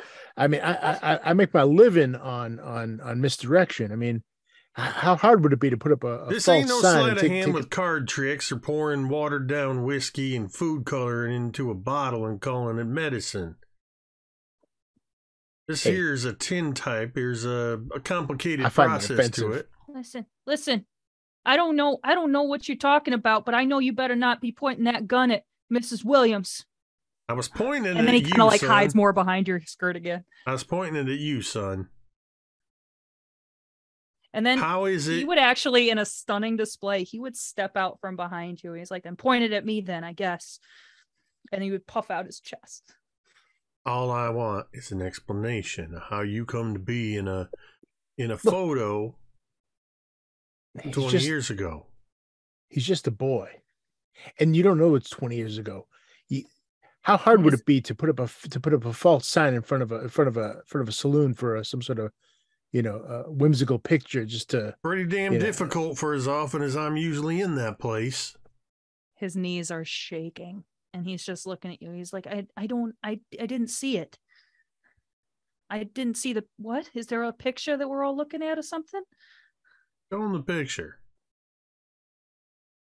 And he would take it from whoever has it. I don't even know. Show him the picture. And he would look and he'd be just like, yeah, it looks like me, but that ain't me. I don't remember being in there. I see that's Miss Loraine and that's the Ramirez girl. I kind of sweet on the Ramirez girl, the younger one. But what's the Cthulhu insight equivalent? I think probably it'd be psychology. Is All right, this gun is heavy. Jesus Christ, you're terrible. Do you have death overlays for this game? I do. Oh, good. Have you known me to run fucking move? Oh, I do not have good psychology. I just want to do a psychology on this kid. Sure. That's cocked. Well, I have a psychology rating of 10, and I got a 88 on the dice. So, well, I'm gonna say that's a fail. And yeah, as far as you can tell, he's telling the truth, and he looks scared. It's not like there's a grand reveal happening. His knees are shaking, and you can even see that he's holding the tin type in his hand, and his hands are shaking, and he's telling you the truth and just kind of hoping to God that it's what you want to hear. In his eyes.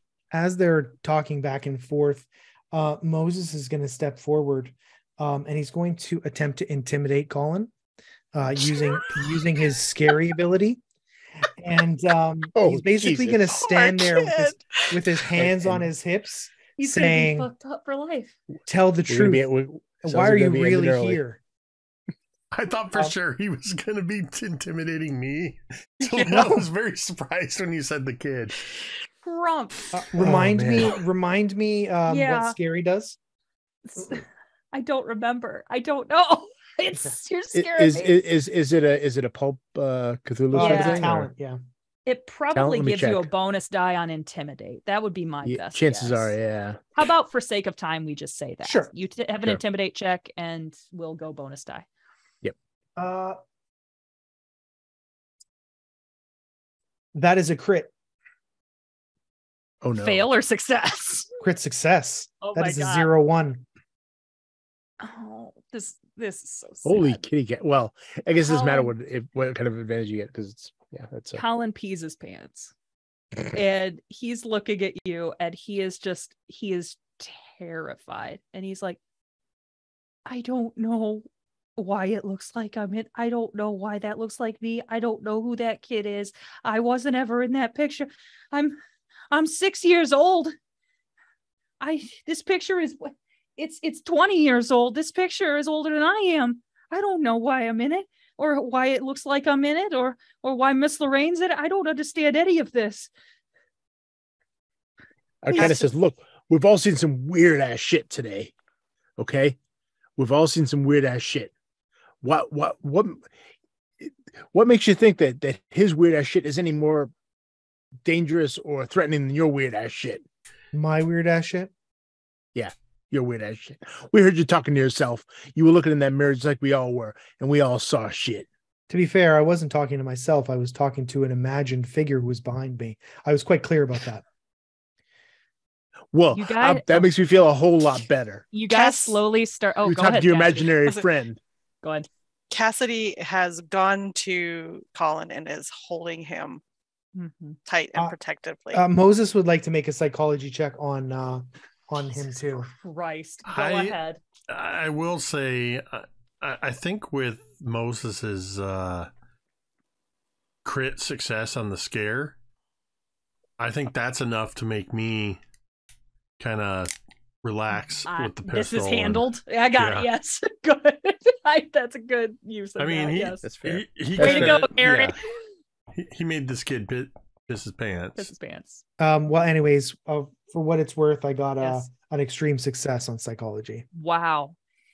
Moses Jones, you know beyond a shadow of a doubt that Colin is telling the truth. He has no idea.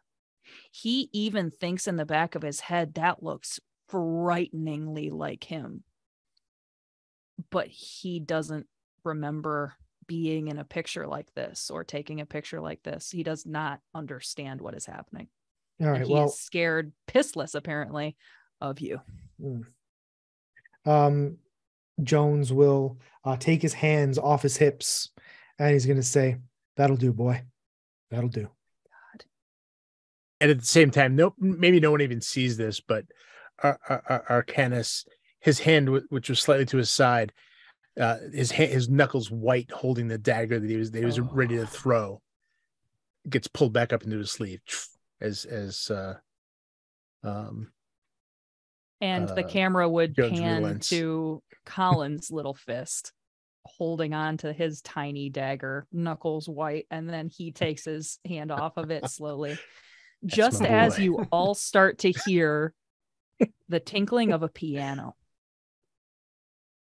Now you hear a very soft piano music, and Chick, it is coming from that very skinny pathway, appearingly, to another space in this. We all hear this? You all hear the piano. Okay. Chick would know that there's a space over by where you are hearing it from. a chick is having a piano in a mine typical?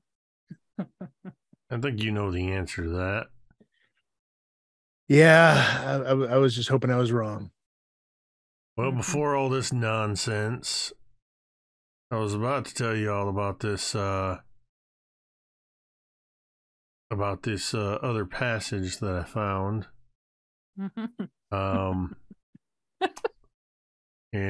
Well, that's where this music seems to be coming from.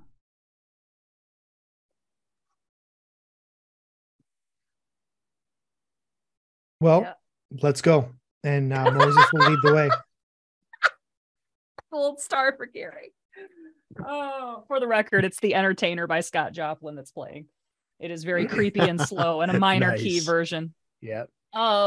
So you guys make your way through this tunnel, and it is. I am trailing up the rear with Colin.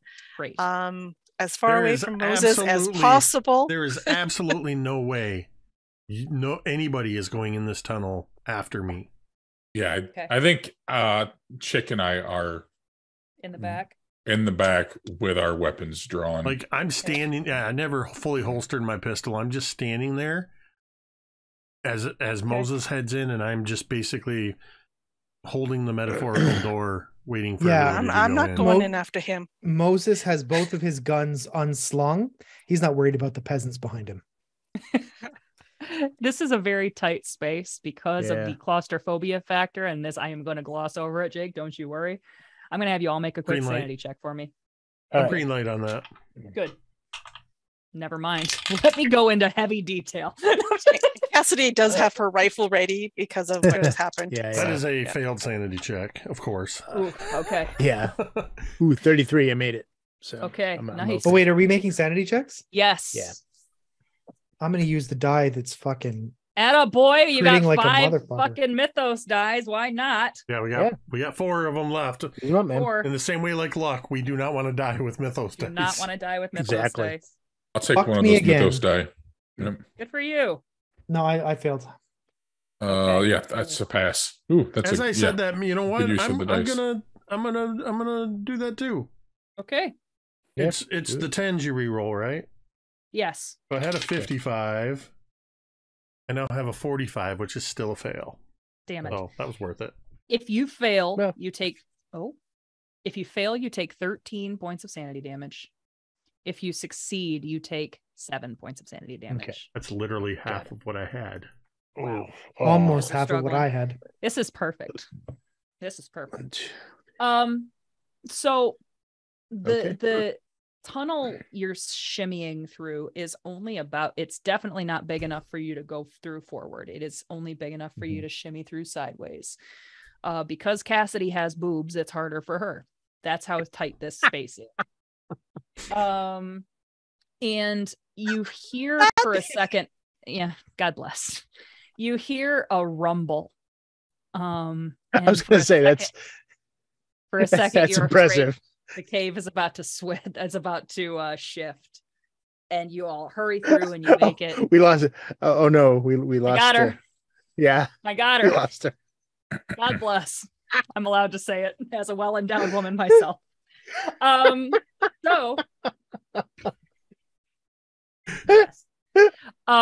You come upon a cavern, and more than any other cavern, you are clearly presented a choice. You are going down one of 3 directions, except this cavern, you're lucky because there is signage to point you which way you want to go. Unfortunately, the signage is 3 heads on spikes. The leftmost head has eyes that have been replaced with gold coins, glittering and shiny, and it's for a second you think it looks like when somebody puts coins over a dead person's eyes, like to cover them, except somebody has put coins in this person's eye sockets. They are inside his eyes. The middle one, you would notice, has something clenched in his teeth. His eyes are closed, but he is also very, very dead. Upon just a little bit closer inspection, you would notice that this is a ballot. And to the far right, you would notice that this man, it's about at first the most normal looking of the three. But then if you look more closely, you notice that this man looks like he is smiling, but not as though he is smiling. It's because somebody has cut away his lips and cheeks in a grotesque, terrifying, permanent smile that has only grown wider as his skin has decayed and peeled back tight across his skull. And these are clearly marking these 3 tunnels. Well, I'm less afraid of the coins over the eyes. In mythology, silver coins would be put over the eyes to pay the ferryman crossing the river Styx. But gold coins, more uncommon during that period of time. Except perhaps for the wealthy. Where I'm not sure I appreciate any of these passages, but I don't know if going back would yield us any better options. Is there any point at all in referencing the map? Sure. You can reference the map. Oh, that was more Chick asking Moses. Oh, never mind. Yes. I see no reason why we can't, although he is going to try and take a listen to see if any one of the pathways is playing piano music. The piano has stopped. Okay. Arcanus is going to go over and he's going to snatch those coins out of the eyes. It takes some effort because they are deep within this, and you hear this like he'll use his dagger if he needs to dig them out. Because fuck this place. Yep, you do. They are 2 gold coins. Congratulations. You are $1.50 richer. Because fuck this place. Let's fuck this place. Might as well take what you can. That's right. Anywho, yeah, if you look in fact, at the map, he'll give one of the coins to Cassidy. Oh.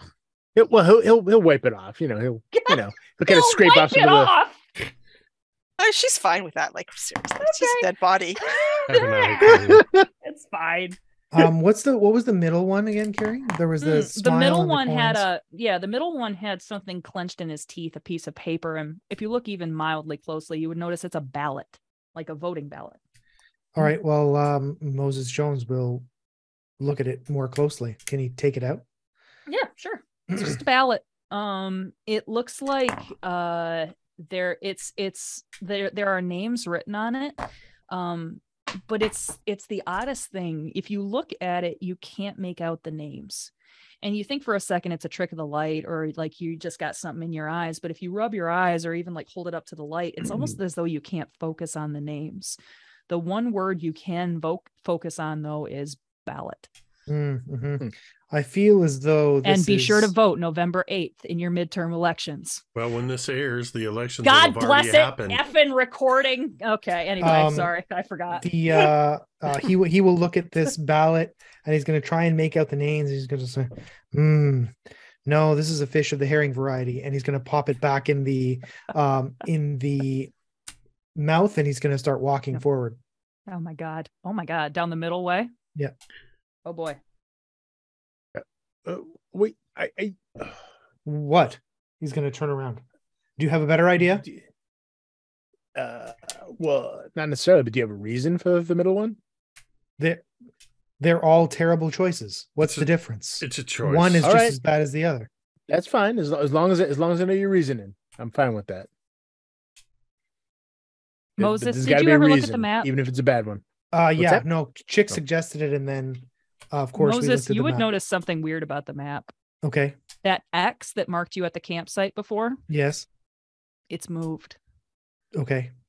It is now standing at a 3-way intersection. Okay. And at the end of these 3 intersections, you will now notice that there are 3 new X's. Okay. That's it. Great. A little nugget. It's not helpful. You're going down the middle one. You're welcome. Yeah. I just had to point that out. going down the middle. It's like a heads-up display in a video game. It's like, oh, this is where I am now. At least we know what the X does. Yes. All right. Is anybody coming with me, or am I going by myself? It's up to you guys. I look at Chick and I just kind of nod, like kind of, unspokenly making sure he's okay with me going with Moses. And then I will shuffle along behind. Yep. He'll Moses continues walking forward with his pistols out. And then I'm gonna motion to Cassidy, Black, and the kid. After you. I look at Cassidy and I say, we might as well stick with the rest. Is that wise?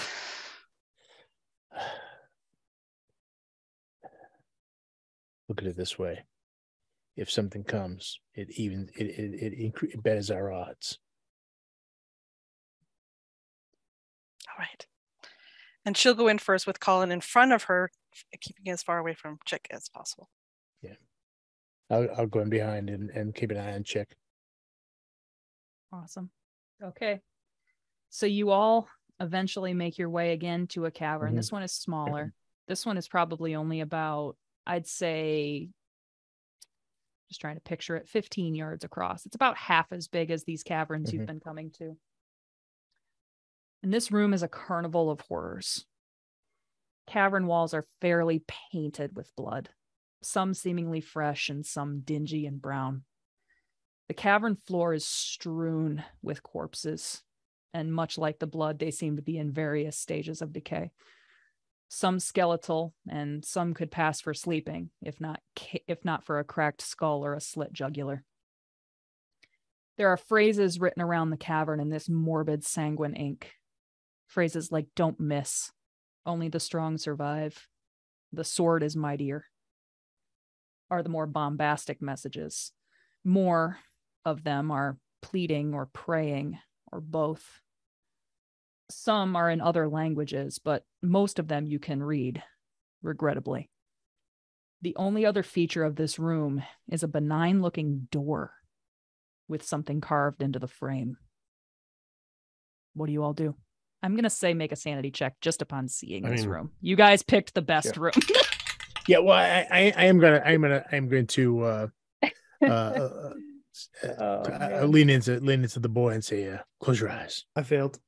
What happens if you roll a 100? So Keeper. I didn't. That's bad. Yes. That's critical failure. You take max. I didn't. Sanity loss. I didn't. But okay. I just wanted to be reminded. I did fail though. Okay. So Keeper, I failed as well. I am hardened, which means I ignore sanity point loss from attacking humans, viewing horrific injuries, or the deceased.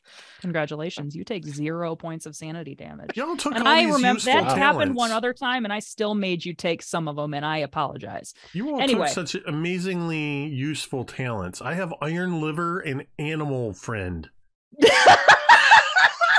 Listen, this story would not be Eleanor. Mrs. Eleanor Dumont is waiting faithfully out front. So anyway, if you failed, you take 10 points of sanity damage. If you succeeded, you take 5. All right. I'm hanging on by a thread. Yeah. So what do you all do? This door is literally a door. It's a door in a door frame on the wall. It's weird. Can we tell what it says? Because everybody else is kind of losing their minds a little bit. I'm going to walk straight in to the door because that's what my character would do. Wow. Okay. I've had enough of this. So Cassidy, you get to the door and immediately it is you rattle a knob and it's locked. Moses Jones, you also mentioned wanting to investigate the door. Mm-hmm. You see that the knob, and Cassidy, unfortunately, you would notice this by grabbing it. The knob is very bloody as well. And you would notice that there is a single phrase carved into the wood above the door. It's the door frame. And it is, the phrase is tantum potest transire. And what is your guys' sanity level? I know I've asked it a bunch. It's 26 now. Arcanus is 23. 30. 3. Oh. For So shit. Oh dear. whoever has the lowest between Cassidy and Moses, you I would guess notice. it's me. Yep. This phrase is only one may pass. And you know that this is true. Moses will And- try and walk through. Cassidy is standing right there. Do you push her aside? Is it locked still? Yeah, sure. He's gonna just sort of like, let me check this out, and he'll try and walk through. Moses, the doorknob turns and it opens. Mhm. And you walk through. Great. The door closes behind him. And Cassidy, Chick, Gus, and Arcanus, you are standing there for a second. And Colin. Oh, and Colin, of course, Colin. Actually, I'm going to say this. You don't know where it happened, Cassidy, but you don't see Colin anymore. I'm imagining it's probably when I let go of his hand to go to the door. Right. Mm-hmm. Yeah. Makes sense. Yeah. And as you look around for him, he's nowhere to be found. The door bursts into flames and is gone. Oh. And as you look around this bloody room, you start to see these people looking like they have now not just dead people, but it looks like they have killed each other. And you see results of knife fights and gun fights, and you see like half empty revolvers everywhere. And all of a sudden you start to hear a rumble, and one more door appears on the other side of the room. Maybe it appears, maybe you just didn't notice it before. But this door also says Tantum potest transire. You've all seen what you've seen. Go ahead. I whisper out the words to Arcanus, all but one.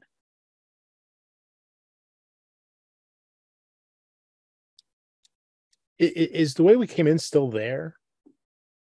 You start to hear a rumble. And We need to leave. Unfortunately, as you make this this door discovery, and as Cassidy says this, you hear like this sort of sound like rock moving. And all of a sudden, you see this tunnel you guys came in through start to fall and just kind of disintegrate the way mine tunnels sometimes do. And then you hear a boom from behind you, and the rest of it puffs out with smoke. And you are trapped. And then the rest of this cavern starts to rumble. And then all of a sudden, everything's falling down. Rocks are starting to fall and crush these bodies into just splatters of red and white. I run to the door. Go. You run to the door. I'm going to have you make what would be speed? Dexterity, maybe? Go ahead and make a dexterity probably, check. Well, there's a speed skill, but it's not like, percentage. Make a dexterity check. That is a 10. My God. Extreme success. So Cassidy, I'm going to say this. You make it to the door. You turn the knob. It turns. The door opens and you look over your shoulder and you see Chick and Gus and Arcanus standing there. And as you duck through the door, it is almost like a darkness overtakes you, almost like when you're falling asleep. And the door, you hear it wham, closes behind you. And unfortunately, Chick, Arcanus, Gus, the rumbling continues. And all of you are there. No new door appears. Rocks start to fall. What's the boy doing? Is he? He's gone. You don't know where he is. Cassidy was looking for him a second ago, and he was nowhere to be found. You would notice that these rocks, the cavern starts to fall, and eventually it falls into nothing, where there is no cavern anymore at all. Yeah, I was going to say, what Arcanus might do is, as things are falling apart, he kind of glances at the others, and he's going to like bring daggers out of his hands and just yep, on his own terms. Terms. I picture this in slow motion as these stones are falling and Arcanus is pulling out his blades. With the way you describe these bodies all over the place, I imagine just kind of walking slowly amongst them and then spotting next to one of the fallen bodies a flask. Oh. And just sitting down on the ground next to this body, picking up the flask, and as everything's falling in slow motion, just take the top off, salute towards this dead body, and tip it back as I succumb to whatever fate is about to happen. Amazing. Yeah. Similarly, I sit down next to the body that Chig's drinking with, and I pull out a deck of cards, and I just start drawing. I deal out a poker hand, a couple of poker hands just around in a circle, and I'll just pull a small cigar out of my pocket, and just start light that up and start smoking it. Awesome. Kind of talking to this corpse as I deal out a 5-card draw hand. Oh. Rocks fall, and the scene goes dark. As we, oh God, I love it. As the light comes in once more to the frame, we see Cassidy laying on her back outside in a camp that has overturned tents and a long since burned out campfire. We see Moses Jones here as well, likewise laying on his back. They both start to stir at about the same time. And as they do, they both sit up and they see each other. What do you do? Moses is going to draw his pistols. And he's going to stand up and he's going to slowly back away from Cassidy. Cassidy is just looking around. She's actually looking around for the others because she's assuming that another door will have opened and another person will get out and then another door. So she's expecting more bodies. So she's not even really paying attention to what Jones is doing at this moment. So she's waiting for. And on the outside of the cave, where before it said Schuler Silver Mine, there is only the phrase Unum Solum. Cassidy, that's what you notice. And Moses, you're too focused on Cassidy. You don't see that. What do you do? Mr. Jones, are you reading the same thing I'm reading? Can't say that I am. What do you see? And she just points up to the sign. She's not going to say it out loud. He'll glance his eyes up to it. And he sees this phrase as well. And I will say that now both of you understand it, obviously. And it is only one. Okay. Given that he has his guns out, he's going to shoot Cassidy. Wow. Go ahead. Oh my God. I have a tab in my little book for guns. Let me look it up. Okay. Tab. Is this just like a pistol? 2 pistols, yes, because he gets to shoot twice. good. Go ahead. I guess what Alex, help me. Does he just get to shoot? It's just a shot, right? Yeah. I mean, Okay. I think my if it's the same as Call of Cthulhu, Cassidy could make a dodge and attempt to dive aside, which would give him disadvantage on his shots. Correct. So you can, Cassidy, do if you would like to dodge, or I think it's fight back. Is that correct? Oh, I'm going to take. No, you can't fight. You can't fight back with a gunshot. With a gun. But basically, with dodging, it just means you're diving for cover. Just try to dodge. And so it just gives him disadvantage on his shots. Yeah, and I totally would be dodging. To like rolling behind the tent, whatever, any cover at this diving point, out of the way, getting out of the way. Yeah. So it's disadvantages. Roll 2 10s dice and take the worst. Correct. Okay.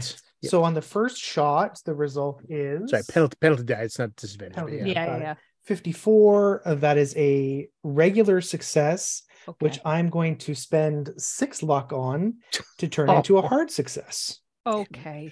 God bless it. Alrighty. We're going to say that you're carrying a peacemaker because of course you are, because you're a secret agent or whatever you are. Sure.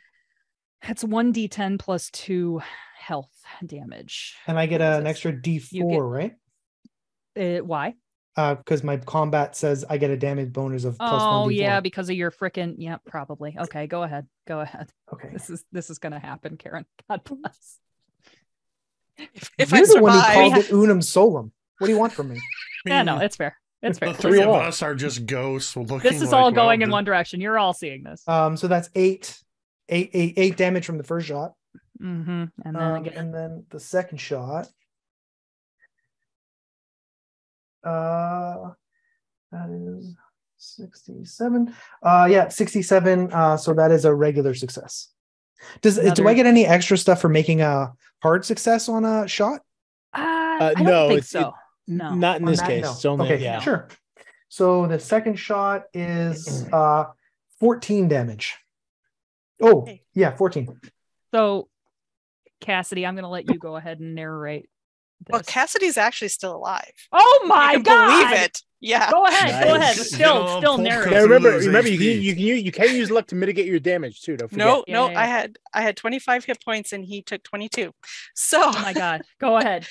Well, as I said, you can use luck. You can use luck to mitigate that. Yeah. Oh, I can. I'll mitigate that 17. So it's what? Sure. So how? Let me see. Let me check how it works. I forget. Let's see. How many luck do you have? I have 50 luck. So let's. Oh, perfect. Yeah. So you could spend all your luck to avoid certain death, but that's not the case here. So you can spend 20 luck to gain an immediate 1d6 hit points back. So in other words, you would lose 1d6 less if you spent 20 luck points. Yeah. Okay, we'll do that. Roll a d6. I rolled 1. Woohoo! Better than nothing. Amazing. So she dives for the cover, and in the process, she's also pulling out her rifle, which she had loaded. Yes, you did. I do remember. Nice. So she is from prone. She's then going to take aim and shoot this excellent weapon, is what she's got, back at him. Okay, go ahead. I will attempt to dodge in return, right? Attaboy. Yes. In some ethereal realm that we can only imagine, Arcane is secretly proud. Oh yes, absolutely. Absolutely. I'm going to spend. Does a hard success do anything for dodging? No. That's fine. You just dodge. I successfully dodge. Okay. Yeah, you just make me have a disadvantage on the die. Correct. Basically, you're diving for cover. Yeah. Yeah. So that is still a success because it's just a regular success with my gun. Okay. Yep. And it's 2d6 plus 3 is what I have written down. Okay. For this gun. Spencer carbine or a Winchester? It's a Winchester. Nice. No offense, Gary, but I am rooting for my. You're dead. You're not rooting for anybody. I did not see this game coming down to a gunfight between Kaeryn and Gary. I did. I called it in the beginning. I said, "Who am I going to shoot at the beginning?"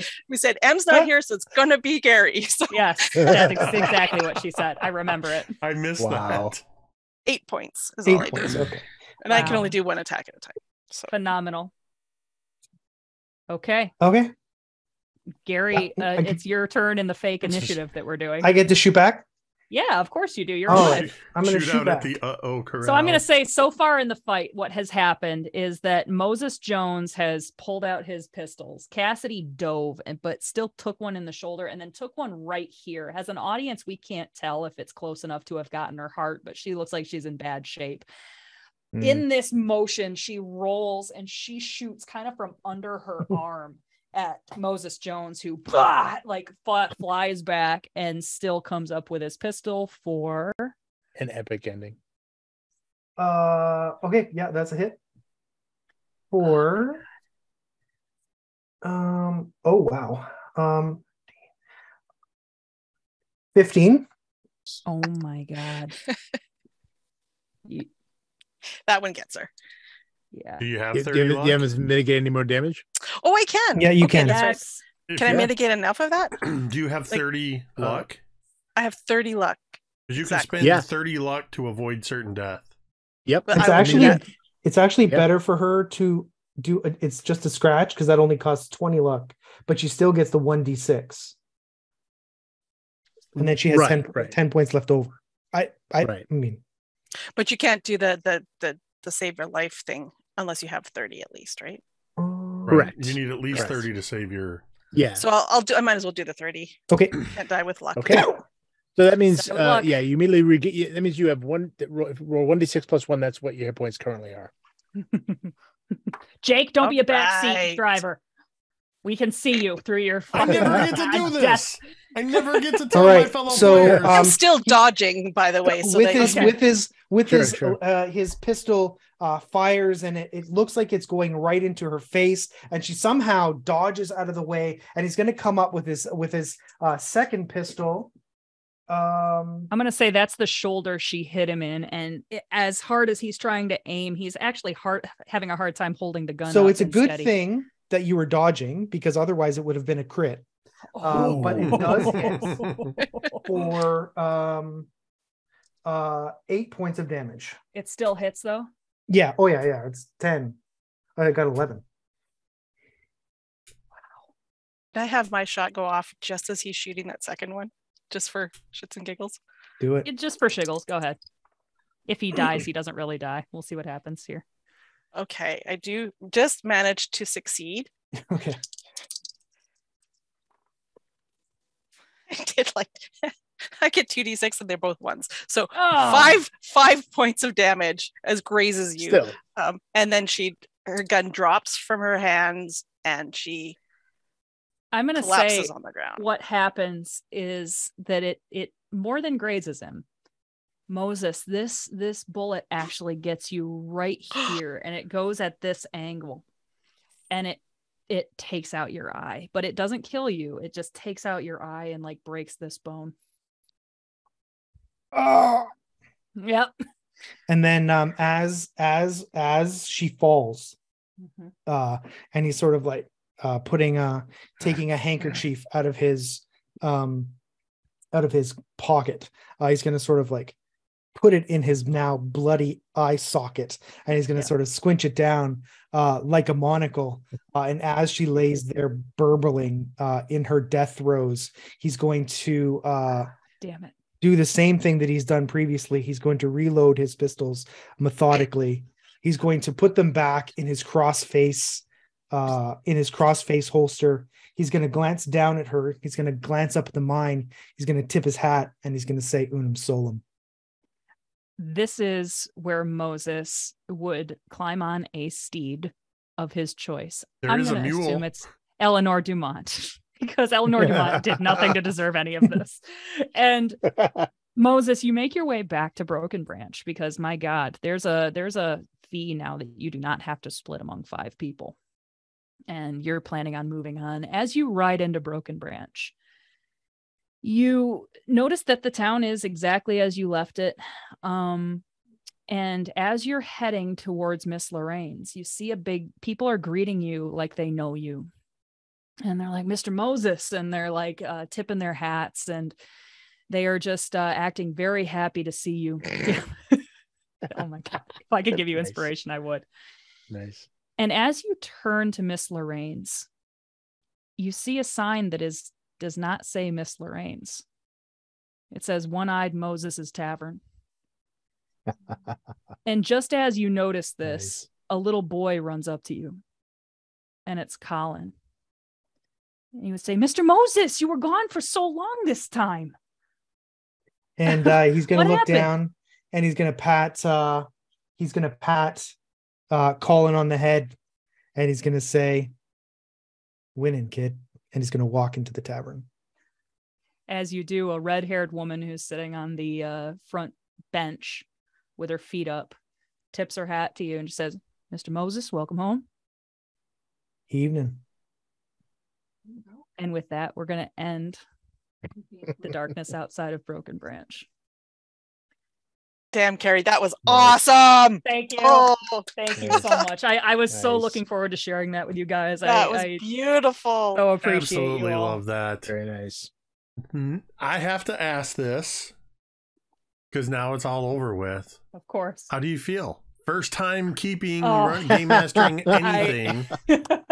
I'm walking on air. I really am. Like, I'm shaking a little bit. This has been so great. And I've like I said at the beginning, I trusted you guys so much with this first experience for me. And thank you guys so much. It's really meant a lot. That was amazing. Oh, that was awesome. Great. Thank you. Good job. Yeah. Yeah. Fantastic job. Wonderful story. This was a lot of fun getting to one, just getting together, and two, having Gary come in always. Yes. to fill in as a guest this season or this series because M wasn't able to participate. Kaeryn, you'll have to tell M that they didn't get to kill you this time. I still shot.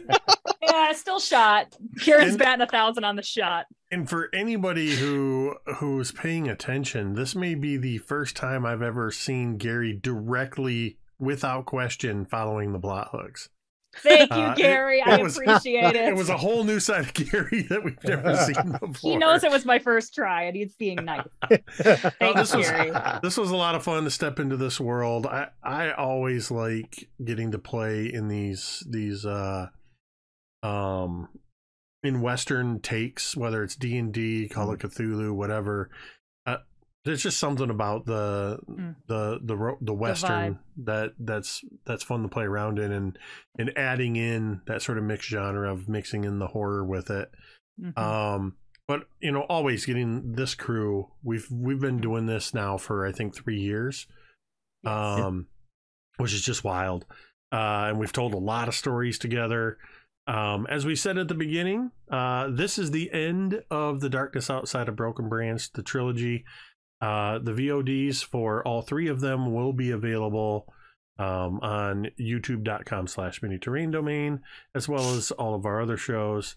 And in the new year, we will be having another series that is going to feature a brand new keeper, but with some familiar players. And so we'll stick around for announcements for that. In the meantime, future Jake, look for somebody to raid.